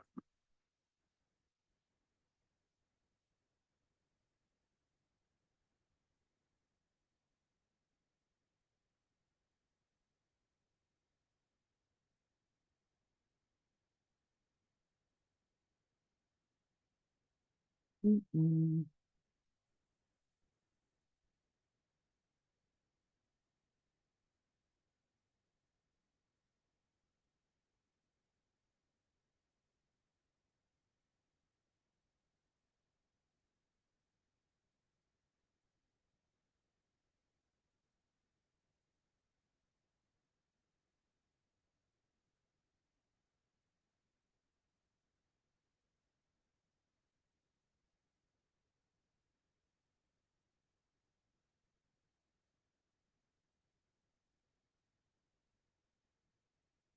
Mm.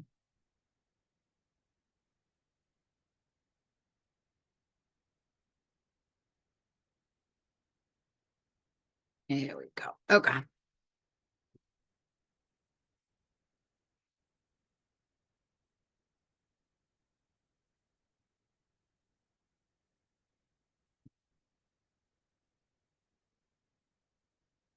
Mm.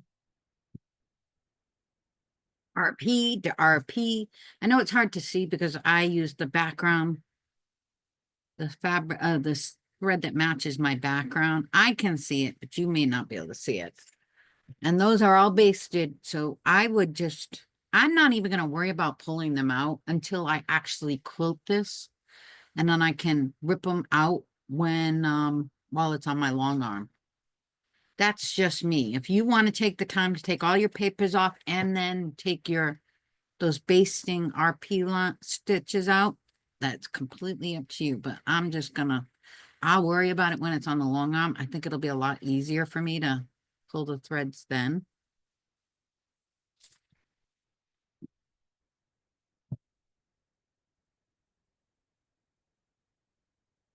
And again, on these points, I am concentrating my clips to keep all of those folded down nicely as I sew. Almost there. After we sew this line, then we're going to put the two halves together, and I've got one more trick for you. It's going to be a little bit harder trick, but it'll be worth it.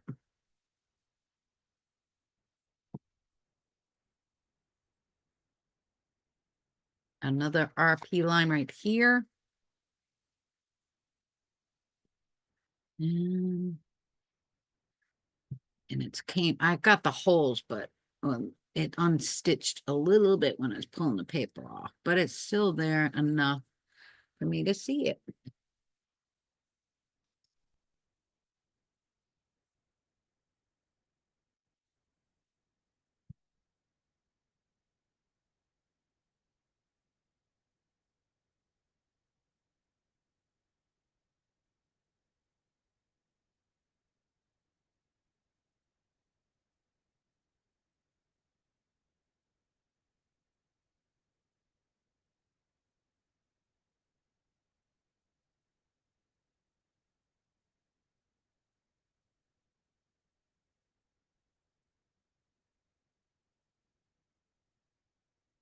All right.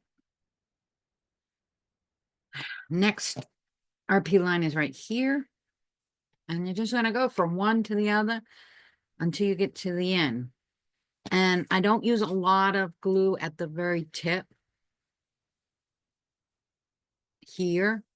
And I'll show you why when we get both halves together. It's part of that trick I told you about.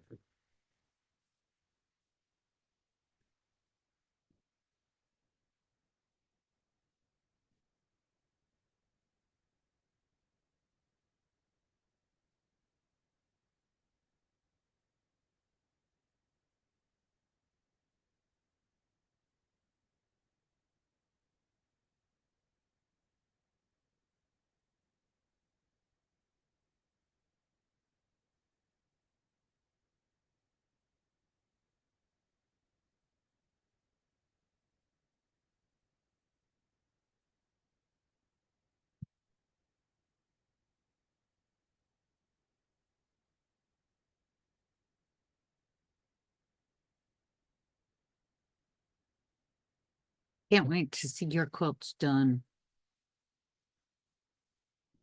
It's gonna be so exciting.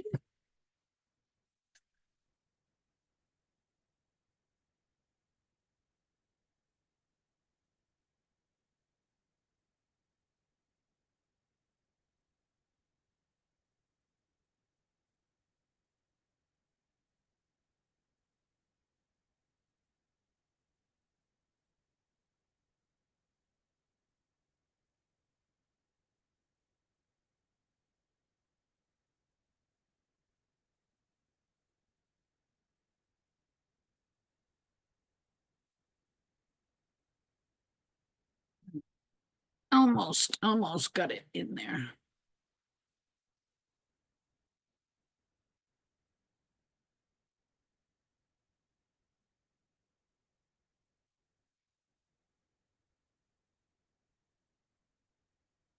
I'm sorry it's taking so long.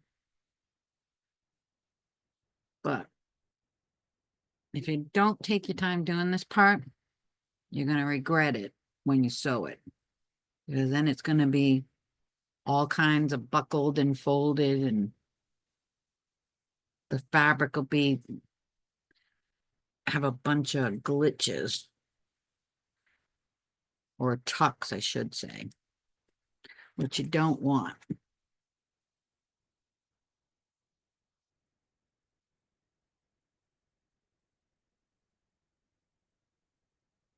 All right, now we've got another RP line here. So I'm going to glue from here to here. And then down here, I'm just going to put a clip. I'm not going to glue. There's no need to really. You should be able to sew that without gluing.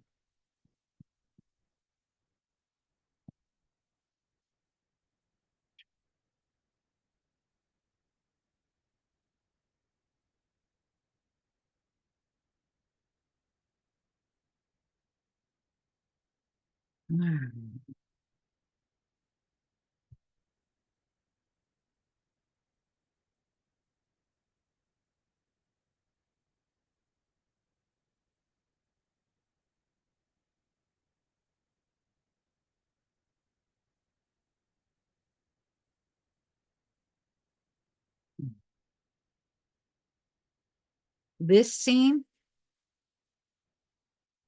and this seam should line up. Now it's hard.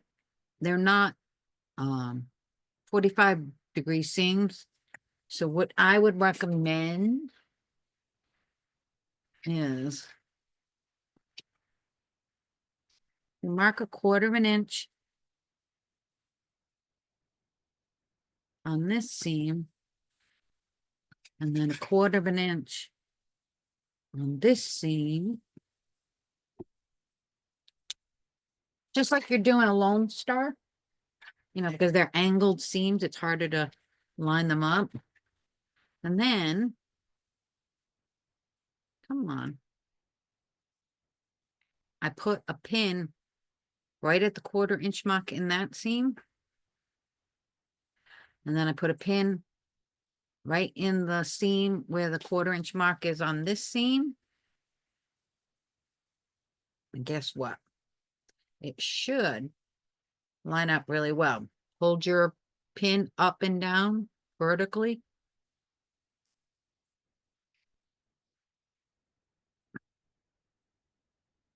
I'm just going to put a pin to hold it like that, pull my other pin out, and then finish lining up this seam.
All right, we're almost done. Ready to get this done.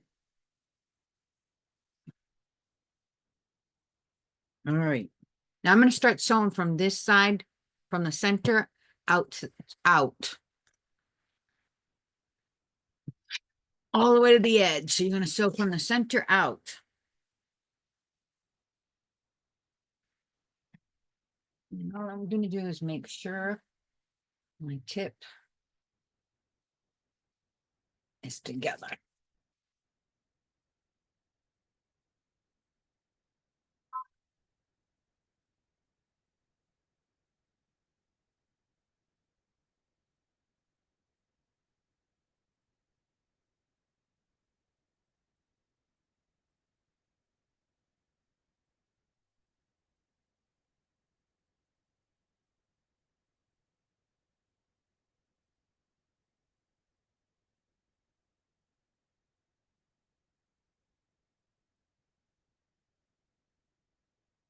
Just like we did before. I'm just making sure there's no folds underneath.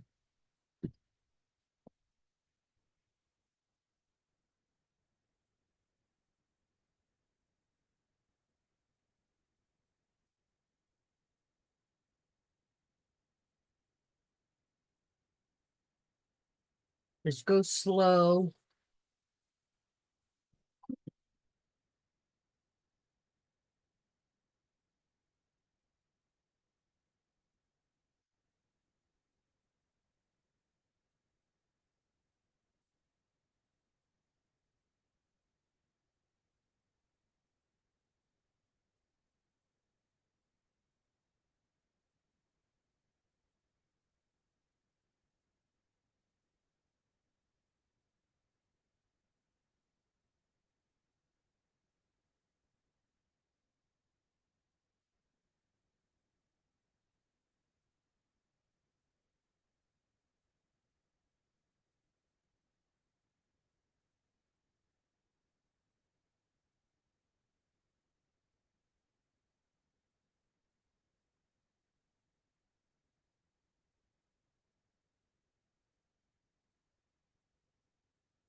Hmm. We're in the home stretch. We just need to sew this one together and then sew the two halves together and we'll be done.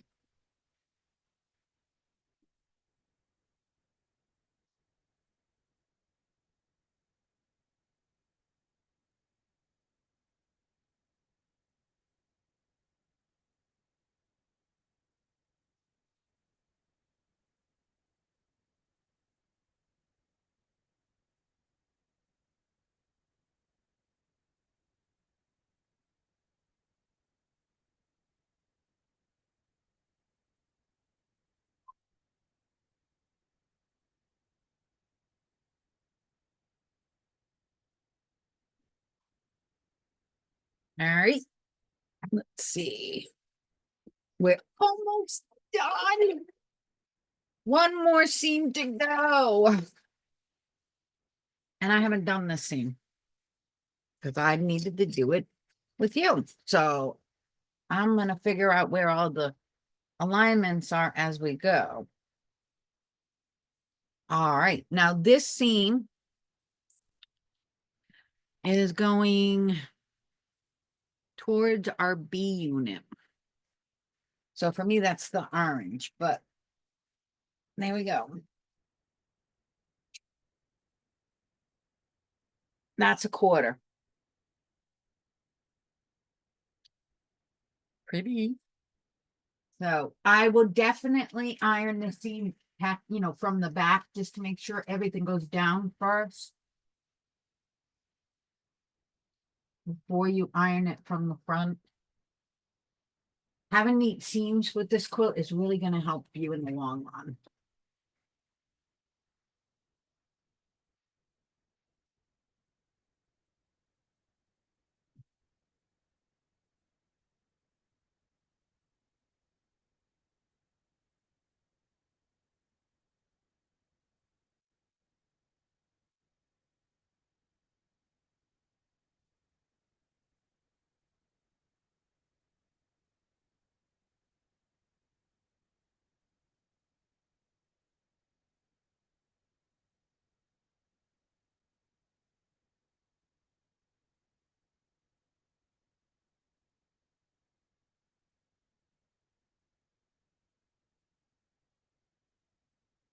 Any questions? While I sit here and herb and iron this, and then we got to put the two halves together. Or the two, actually, no, we have two seams. We have two quarter seams and then putting the two halves together. God almighty. This is never going to finish. All of these seams drive me crazy. All right. See, I got all excited for nothing.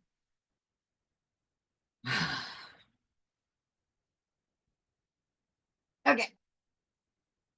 Now we're going to put the two quarters together. And I'm forever checking my picture to make sure I'm putting it together correctly. All right. Let's see. So this one is going to go together like that.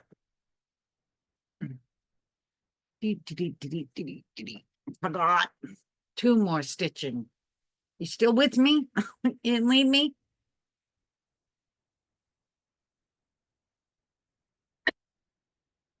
All right. So this is going to connect. Remember I told you the B unit has that little triangle instead of the big wonky square? Is going to connect here. So we're going to connect this seam first because it lines up.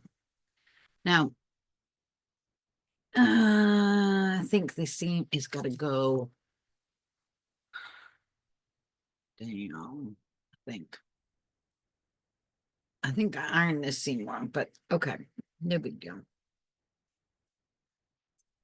Let's see. Yeah, I did. It's got to go in instead of out.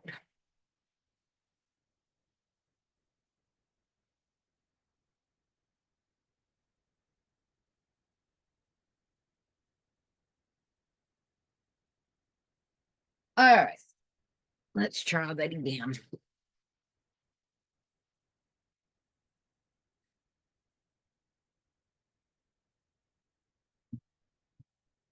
Titty, titty, titty.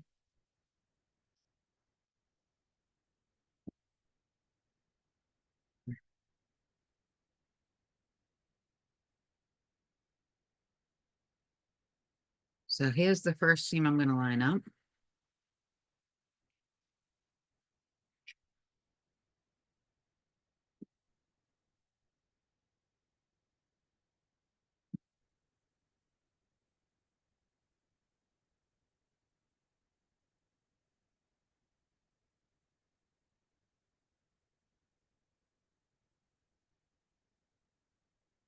Okay. This is a tiny, gentle curve. I know it doesn't look like it, but it is. And just like we've been doing, I'm just gonna go from the starting point. By the time I get done gluing this, these clips probably won't be necessary, but everybody still good? Let me know you're still there. please. Any questions? You think you feel comfortable putting it together? So from this seam, we've got RP here and here.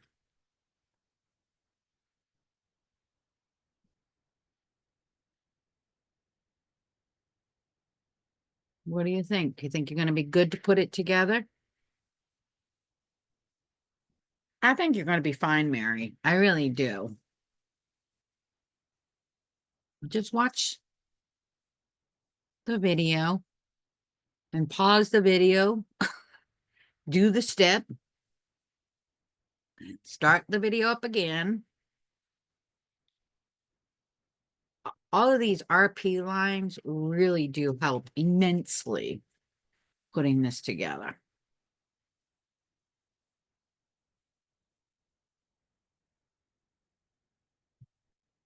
Are you still there, Susan?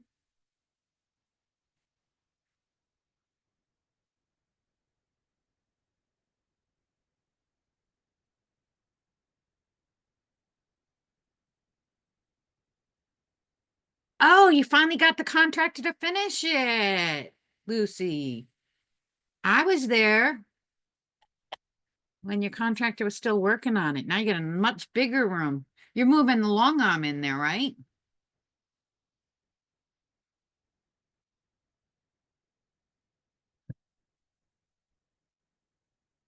Susan, do you have any questions so far? Are you good? You feeling comfortable?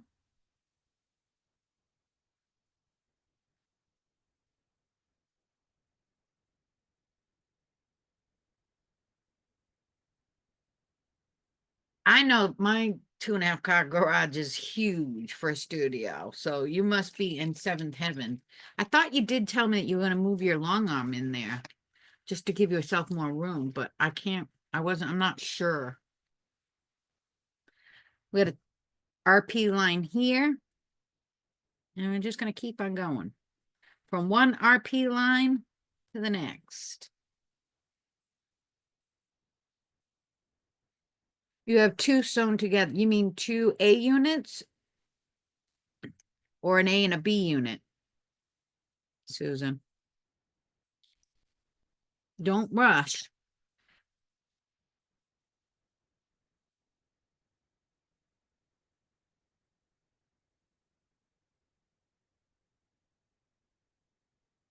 I know you got done with everything else way before the rest of us, Susan. My little speed demon.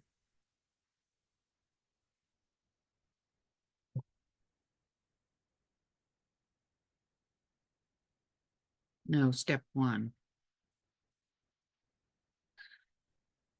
Oh, sewing the FL12s to your D unit. You're only going to do that with 4 of them. And then if you want, you can do 4 with the FL9s and the 4D units. You can do it that way. You can actually work on both the A's and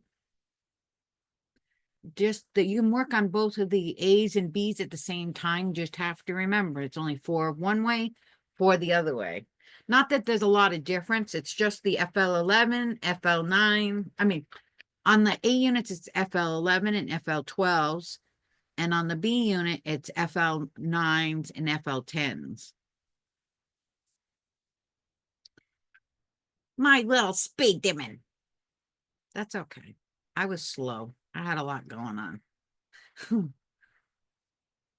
right, where is my friction pen? Booger, booger, booger. Um, hmm. I'll use this one.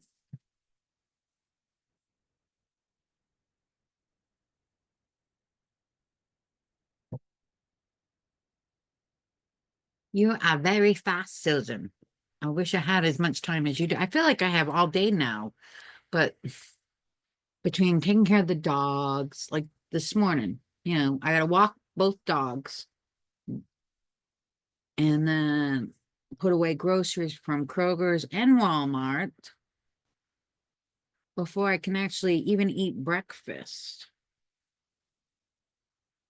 Then I gotta get dressed and do all this other stuff. So I'm lucky, like Friday, I worked late in here so until like 5:30, but I really didn't get to sew anything until almost noon. Very frustrating. I think I'm supposed to have more time now than I did when I had the full-time store open all the time, but I feel like I have less because I'm home and everybody expects me to do things, or not just expects. There's a lot I got to do that Chris can't do, you know. I will be so happy when he's walking again. We're back to waiting on a prescription for the next socket for his new prosthetic. So until that happens, well, he's not walking at all because his stump has shrunk so much, water has gone out so much that it hurts too much to use the socket from his old prosthetic. So he can't use it until we get a new one fitted and all that crazy stuff. But it seems to be taking his doctor forever to send me the prescription so I can get him signed up and ready for the prosthetic doctor again. Just like never ending crap. Way too much crap I got to take care of. I don't want to do it no more. I'm going to go on a deserted island. That's it. I'm done. All right. Now,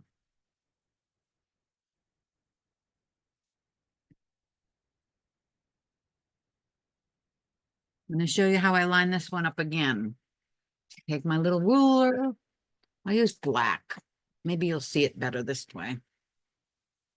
So this is down here at the center, okay? I'm going to take my little ruler over this seam because the seams is on an angle. So it's the only way you can line it up. And over the seam, I'm going to put a mark at the 1/4 inch seam allowance.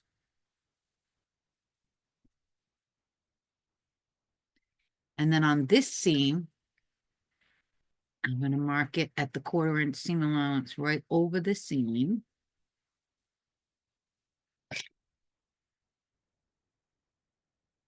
And then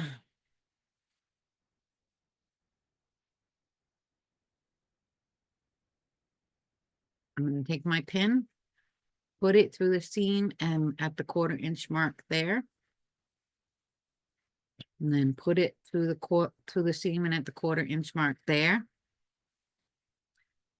The key to this is holding your pin straight up and down vertically.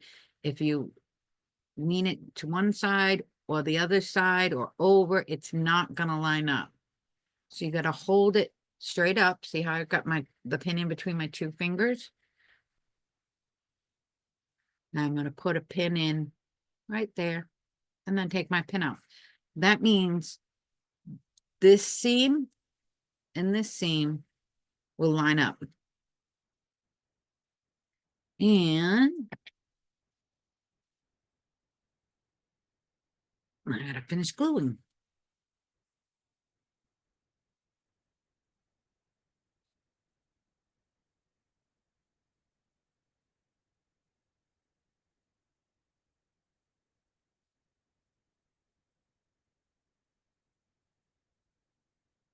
Now we've got an RP line here and here.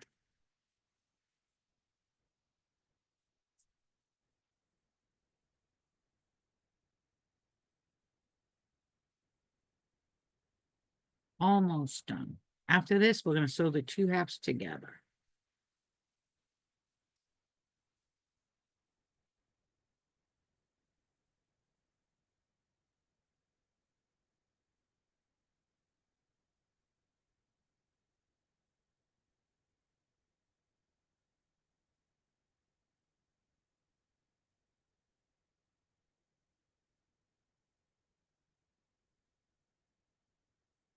And start sewing from here down. And one seam is going to the right, the bottom seam is going to the left. So I'm going to line these up and put another pin. This is the most pins I've used doing this whole thing. Most of the time I'm just using the glue.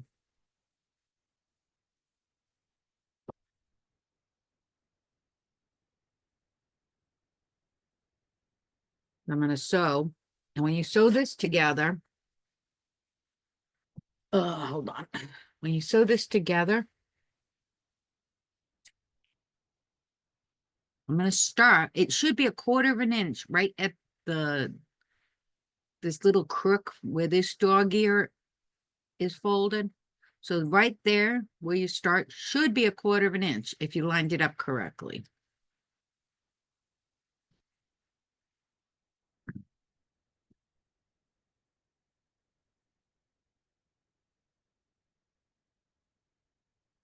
So let's see. Pull my thread out. Oh no, whoops. Put my needle down.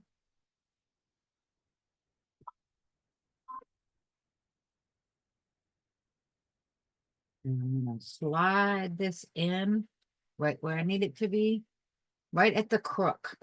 Just right at the where this dog ear pops up. That's where you're gonna start sewing.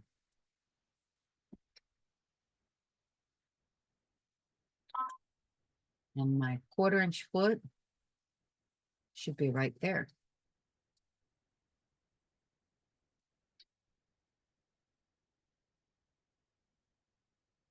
Ah, doesn't want to start.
All right.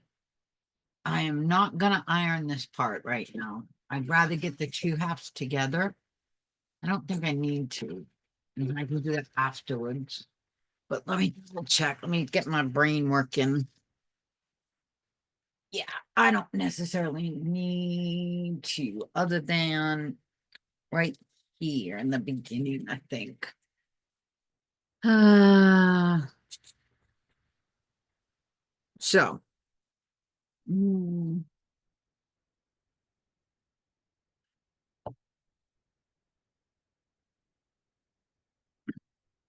Yeah, we gotta iron this one towards the pink. So I'm gonna do a little bit at the top and at the bottom. You're gonna iron that seam towards the A unit, not the B unit.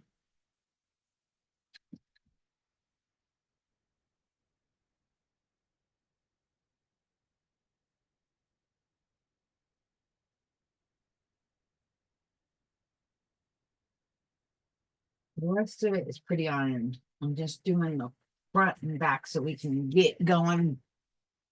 All right, so here's my other half. Oop. Now we got to put them together. So pretty. All right.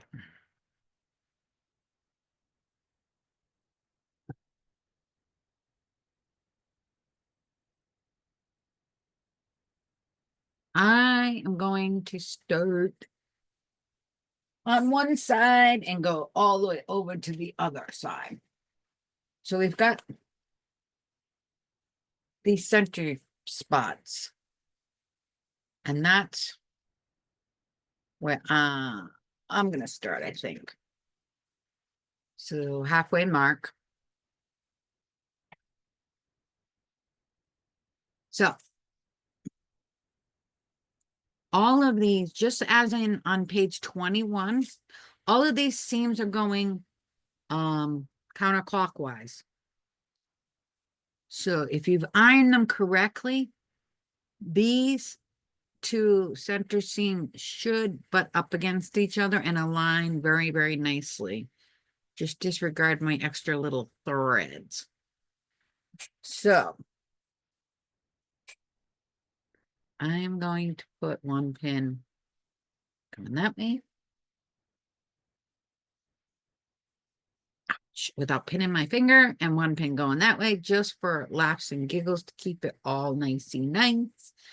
And I'm just going to go from from right to left.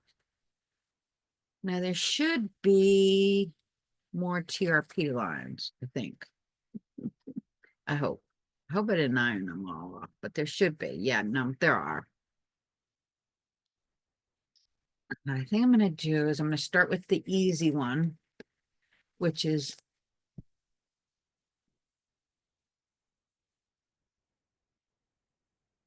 think. Yeah. Okay. So I'm going to start with this first seam here.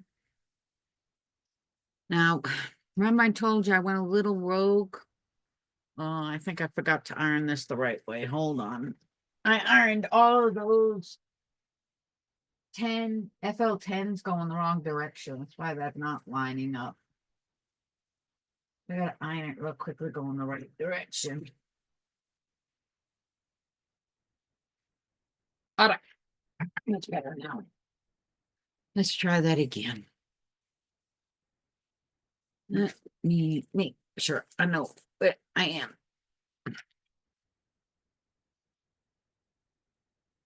Here we go.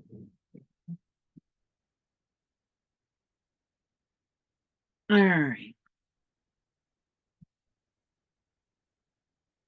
Goodness gracious. Okay.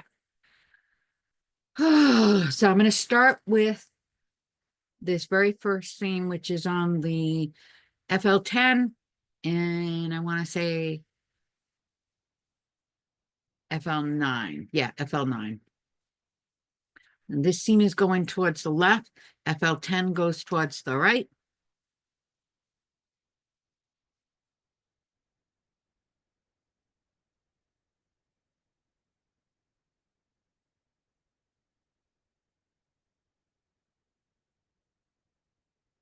Now I'm going to,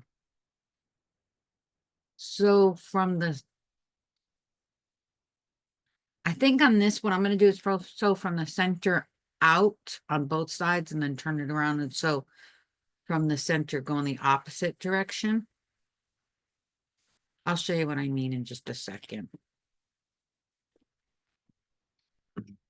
When you have all of these triangle points in the center, I find it's easier to start in the center and sew from the center to the right and then turn the quilt around and go from the center to the left. Does that make sense? Rather than going from one side directly to the other side. If you have an issue, it won't be noticeable. Not that I think I'm going to have an issue, but it's kind of a safety net. So even when I do, like, sometimes when you're doing, have you ever done oh, what do you call it? Stack and whack or one block wonders?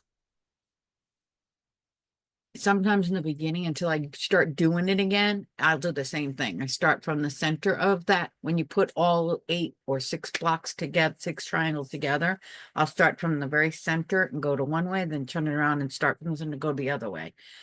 It's just kind of like a stopgap. It helps sometimes, especially on a quilt this big. But I have one more tip to show you for the pinwheels or the little star center. So where is our next? Our P line is all the way over here. And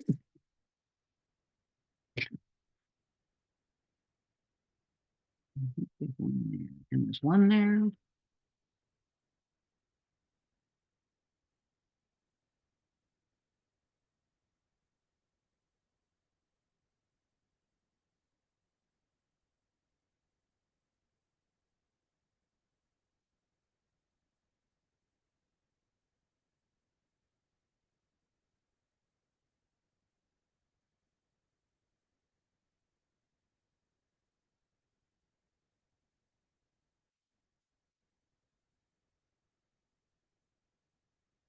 Yep, tomorrow is Lego Day. Lego Day. I don't know. The way I'm going right now, the rest of this afternoon might be Lego Day too, because I think I deserve some fun.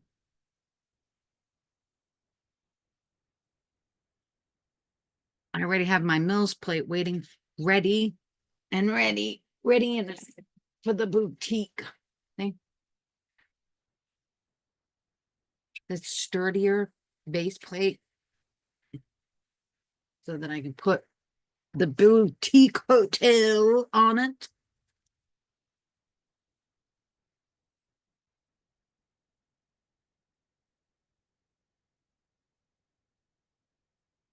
I find that and puzzles are very relaxing.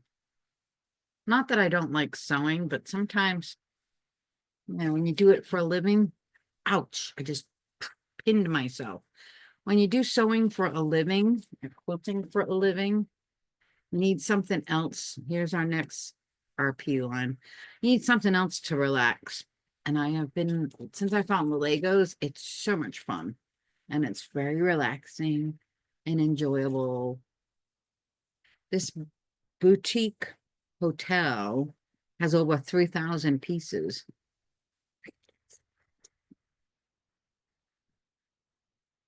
And I'm looking forward to every minute of it.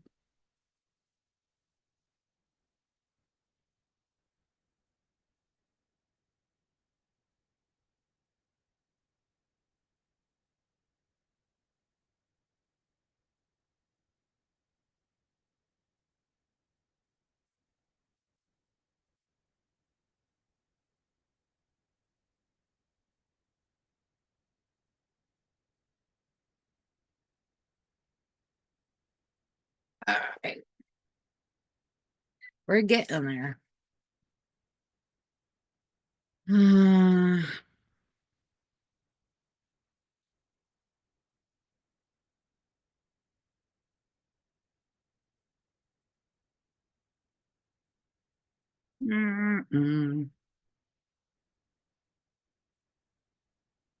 Trying to find my so this is what happens after a while working on a quilt like this, because the RP stitching is basting stitches. Sometimes you pull your paper out When you pull your paper out, you pull the stitches out. So sometimes I've got to sit there and look for that little line of holes or just the telltale sign of one of my threads.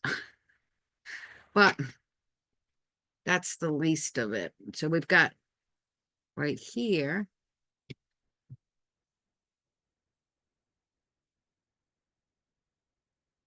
our P line there and our P line right here. I'm so glad you girls like this quilt because I really wanted to make this quilt myself.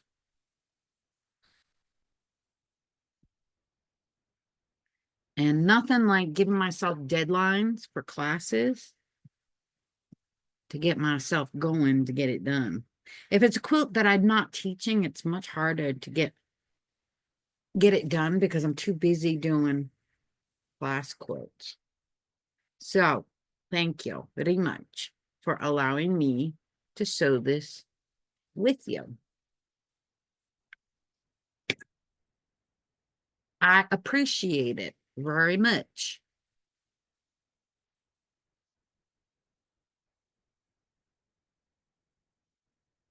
And I had a lot of fun doing it too. I just hope you guys had as much fun as I did.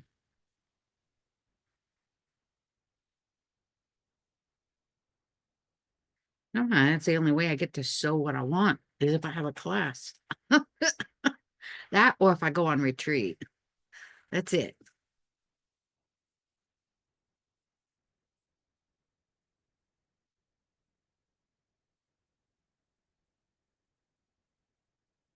Tomorrow, I will post a picture of the whole quilt laying flat because it's not a simple thing. I don't have a design wall that big.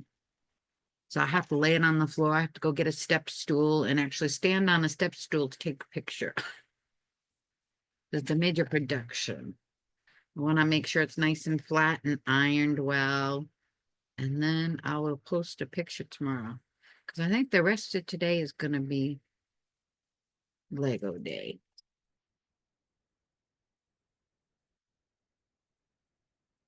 Why? Because I can. What are you guys working on? You going to be working on this quilt for the rest of the day?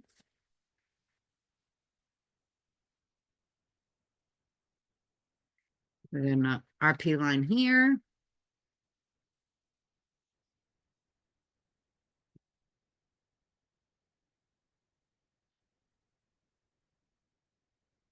I know Susan is probably going to be working on this quilt the rest of the day.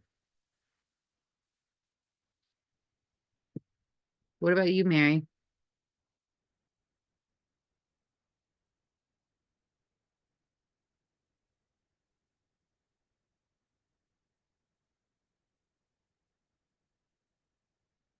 Now, I can already tell you, see right here?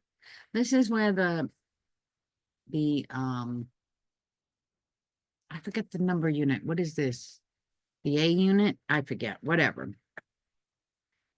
All of these are supposed to be ironed up. Now, because we're connecting the two halves, if they're both ironed up, you have a stacked seam right here, which to me is a little bit harder to get lined up. So I am going to iron this one split so I can have a little bit of a nesting seam right here. You can do whatever you want. I just personally, on a personal note, do not like stacked seams because I find they're too bulky. So I will pin this like this. And then what I'm going to do is take my handy dandy scissors and just snip my seam allowance. I'm not cutting into my seam, just so that when I iron this, and I'll probably bring this over to the iron right now,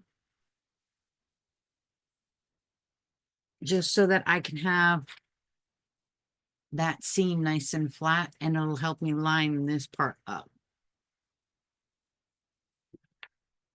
In the long run, that little bit that you're snipping, because I'm probably an eighth of an inch at least from the stitch mark, the stitches. Once I get this done and on the long arm, ain't nobody gonna notice it. It's not like it's gonna um be bad for the quilt or anything. I just like it better. I mean, it's a personal preference. If you want to stack your seams, by all means. I personally don't like to. Well, I'll be around if you guys need me tomorrow or this afternoon. Let me know. Okay. Now for here, I'm not gonna glue this part because here's our center. I'm just gonna leave it just like that. And after I'm done doing this side, I'm gonna start from here and go down, and then I'm gonna turn around the quilt. I'm gonna sew from here down. Now I'm gonna go back to the outside edge. And again, I don't know what I was thinking, but I ironed all of these units in the wrong direction. Hold on. I was tired yesterday. By the time I got done with this, it was like 5:30, 6 o'clock. So I was pretty tired. I started getting really bad. All right, where am I? Where am I? Where am I? Where am I? Where did it go?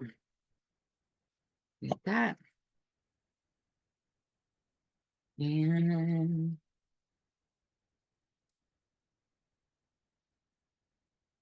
I have this.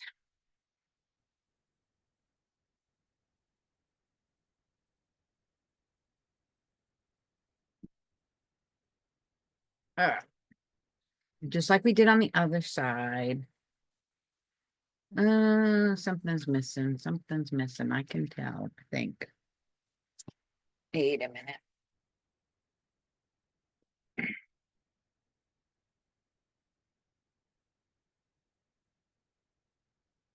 Oh, all right. I guess it's right. My brain is fried. All right. Sorry. Sometimes I have to talk to it. I feel like I'm missing something, but I don't think so. No, I'm right where I need to be. So I'm going to start with this seam, line this one up. I did a lot of second guessing myself with this quilt, so when in doubt, stop. Lay it back down and double check. You know what I mean? Because you really do not want to unstitch this quilt very often, especially with the paper piecing parts.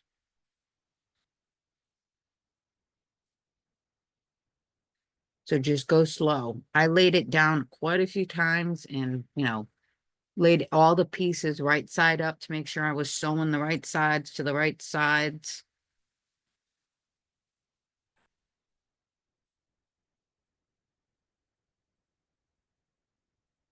All right.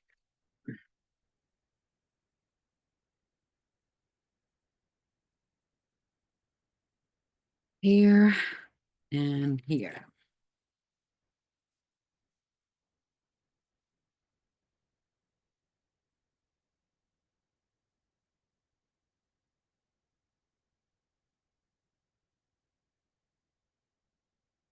I can't wait till you guys have your quilts done so I can see how pretty. I really love mine. Even if I do say so myself.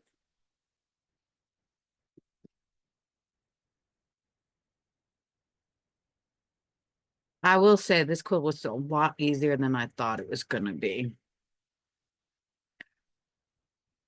A lot easier. This quilt, I'll be honest, this quilt scared the crap out of me. But all you gotta do is take it one step at a time, and it's much easier than it looks. At least I feel comfortable enough to do another one. Or 3 or 4.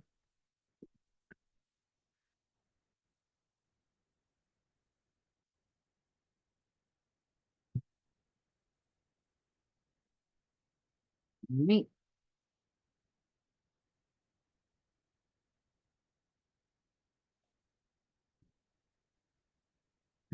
TRP there and here.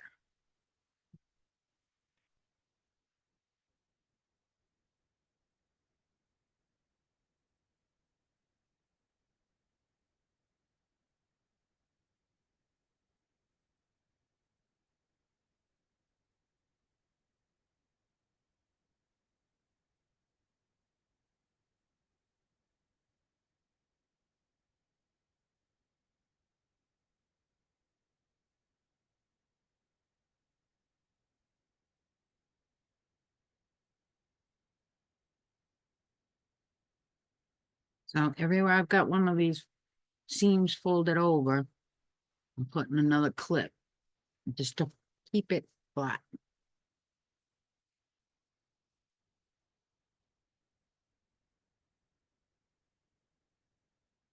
All right, next. Here. I think that's, yeah. RP line right here.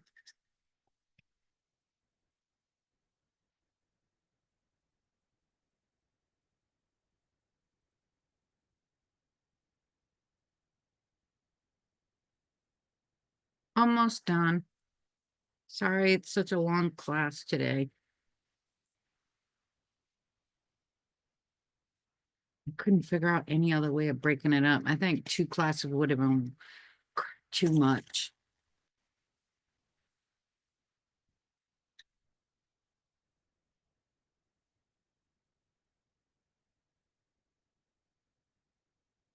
At least the assembly instructions are all in one video. It's 3.5 hours long, but by the time this is done, this will be a 4-hour class in video, which in the shop isn't bad. People get a little, at least when you're at home, you'll be able to pause it and stop, do something, restart.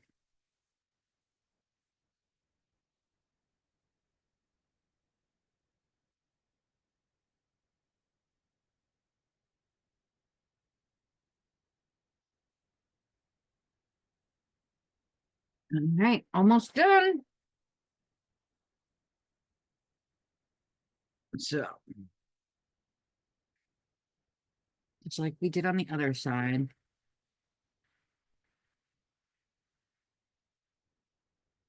The 1/4 inch mark on that seam. Ay, very hard to look at this.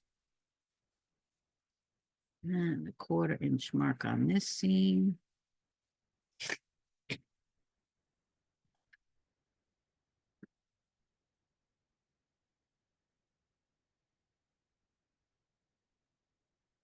And go right in the seam at the 1/4 inch mark. Right in the seam at the 1/4 inch mark. Hold the pin straight up and down.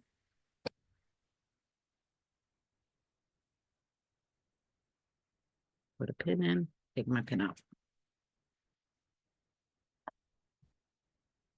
And our final RP line is right here.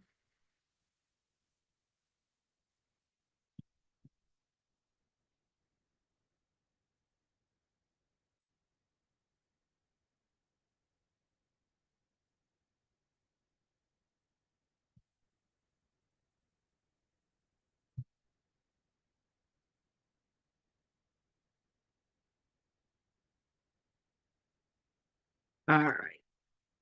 We're finally done with that part. Now I just got to sew it. So I'm actually going to sew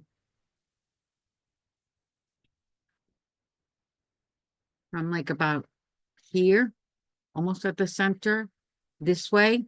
And then I will stop when I get to the other end, turn around and start from this side, from this center mark and go over.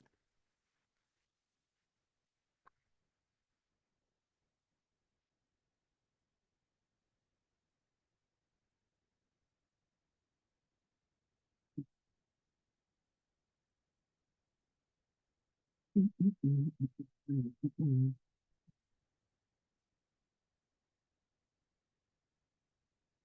right.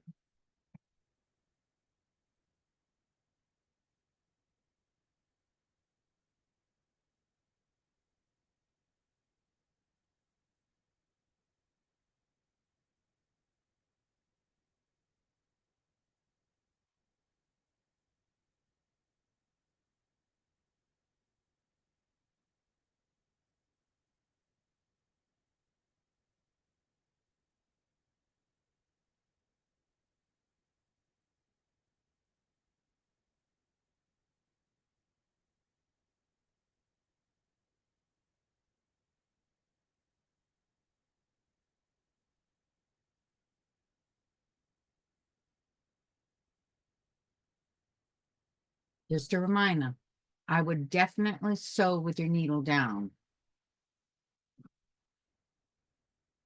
That way, every time you stop and take a clip out or a pin, your seams are not moving.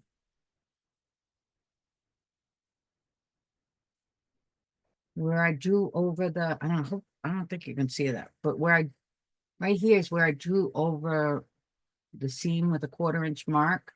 And if you line it up and do it right, you should, when you sew right over that 1/4 inch seam mark.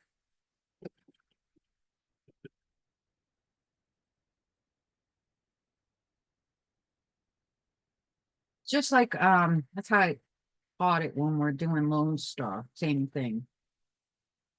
Same technique. Trying to line up, align angles is very difficult.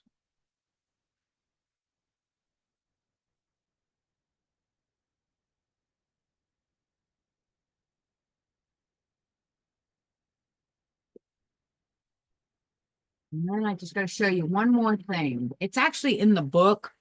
I haven't tried it yet, but supposedly, if you do this, you won't have a big button at the center of your quilt.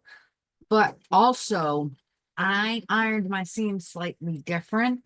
So I don't think I will have a button anyway. Once I'm done sewing this, we'll check it out.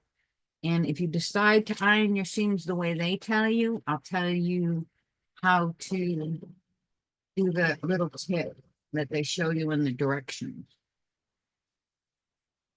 Or at least I'll try to explain it to you. Because honestly, sewing it the way I did, ironing my seams at the very tip, I don't think I'm gonna have a button. Hope not. But we'll see. I won't know until I finish sewing.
All right. Now, I got one spot here. I want to just sew.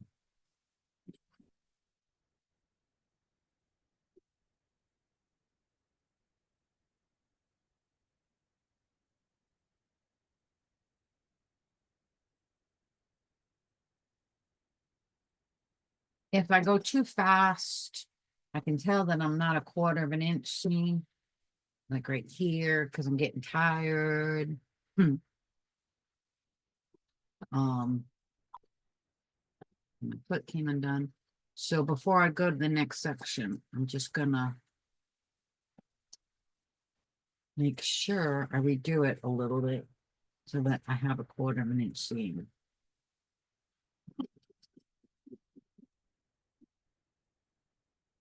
That way, when I iron it, the curve will be correct.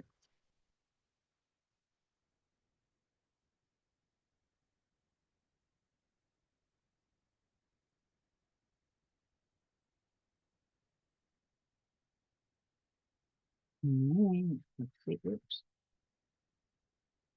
Pretty good, pretty good, pretty good, pretty good. Looks good, looks good. All right. I just gotta fix one part here and then we'll start sewing on the other side.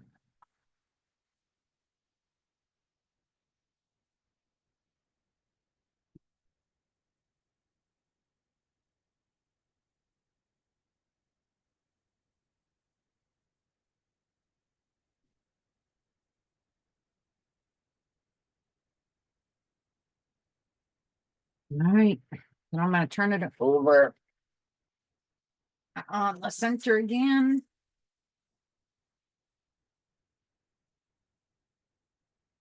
Ooh.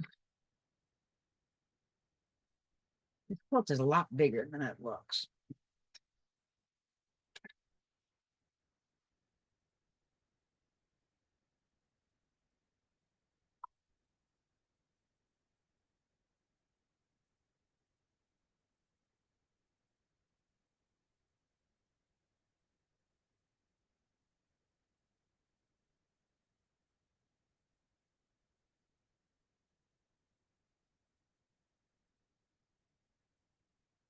Mhm.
Almost there.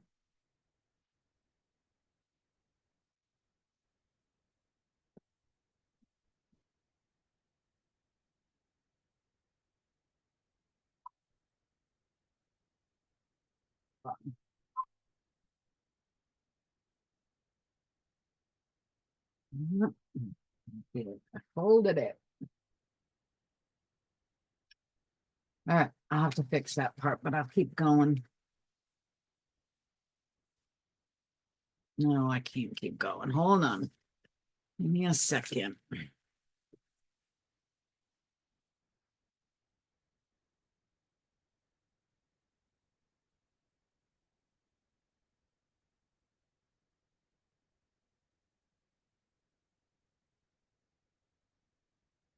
Sometimes you're going too fast.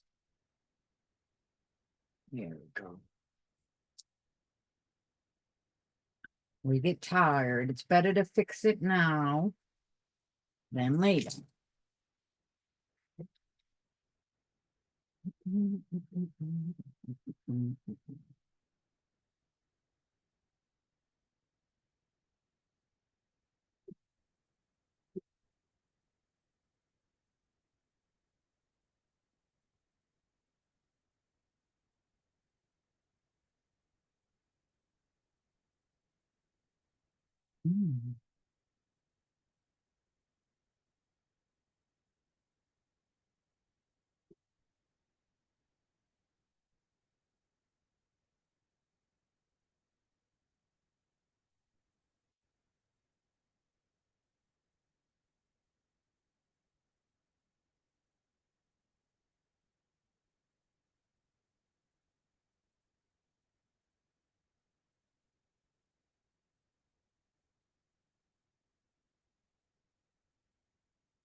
It's time.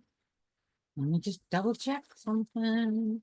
I'm gonna make sure my little, there ain't no button. Yep, no button.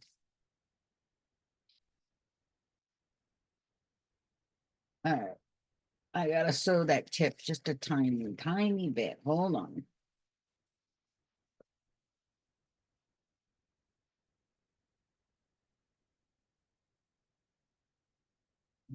Let me do a quarter of an inch completely. Hold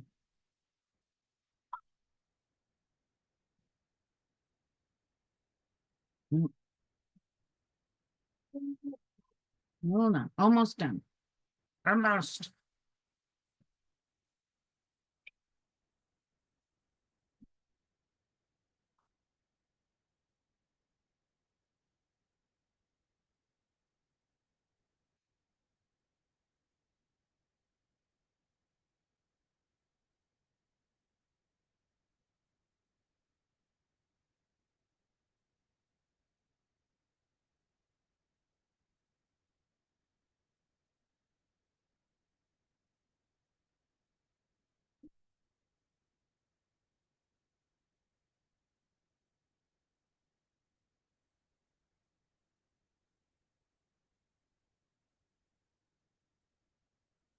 All right.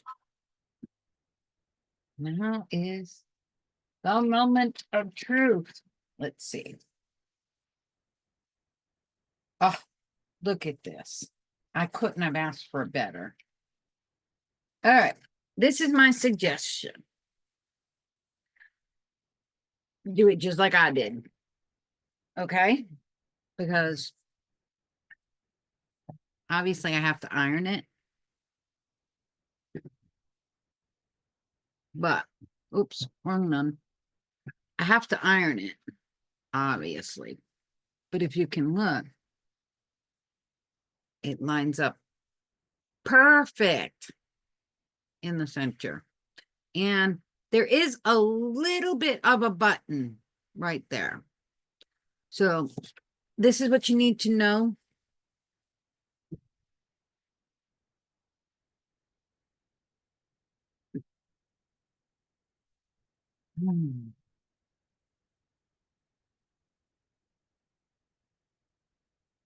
Okay, there's a difference here. You know, we're going to pick out a few stitches down here in the center. Pick out. I don't want you to cut the thread. If you cut the thread, it's not going to be a strong seam. So what stitches I mean are,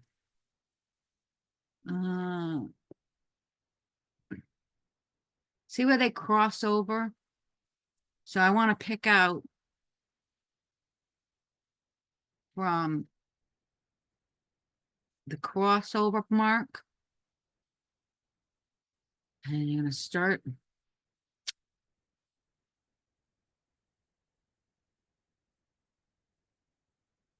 Come on.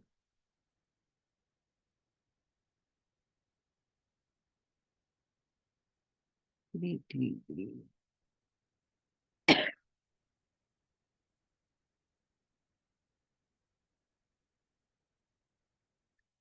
See how the seam ripper, I'm not using the sharp cutting part here. I'm using the back of it just to kind of unpluck my stitches.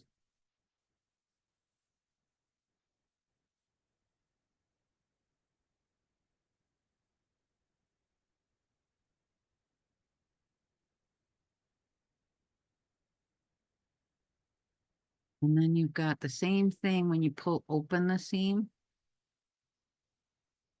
in here. Supposedly, now this is a new one on me. If you unstitch all of those, right?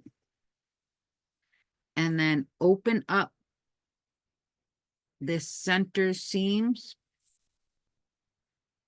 you'll get a little star point here and in counterclockwise, and it's supposed to get rid of the button. I haven't, I haven't tried that before, and I'm just sewing it now, so I can't tell you for sure. But in my opinion, I may or may not do it. If I iron my seam open, like I traditionally do, take the time to iron the seam and get the seam nice and open, I don't think we're going to have the same trouble with the button in the center. If I open it. So I don't know. I'm going to open this seam here, going this way, and iron this seam open here. It's up to you guys what you decide.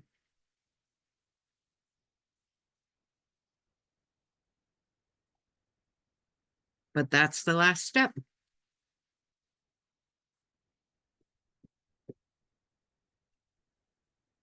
And it's a pain in the butt step. So I think I'm going to try my way first, which is to iron all my seams open on my ironing board before I unrip seams, stitches. You don't want to unrip them. You do want to unrip them. You don't want to cut the threads, which is how they explain it. Oh, I've been sitting here for a long time. My knees hurt now. What do you think?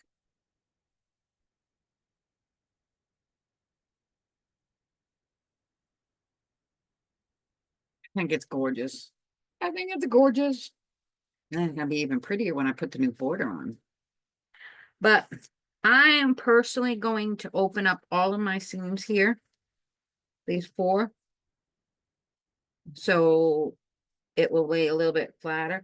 Yes, I got a little bit of a button, but it's nowhere near what it could be. So for me personally, it's not worth unstitching those. I'm just gonna open my seams. I love it.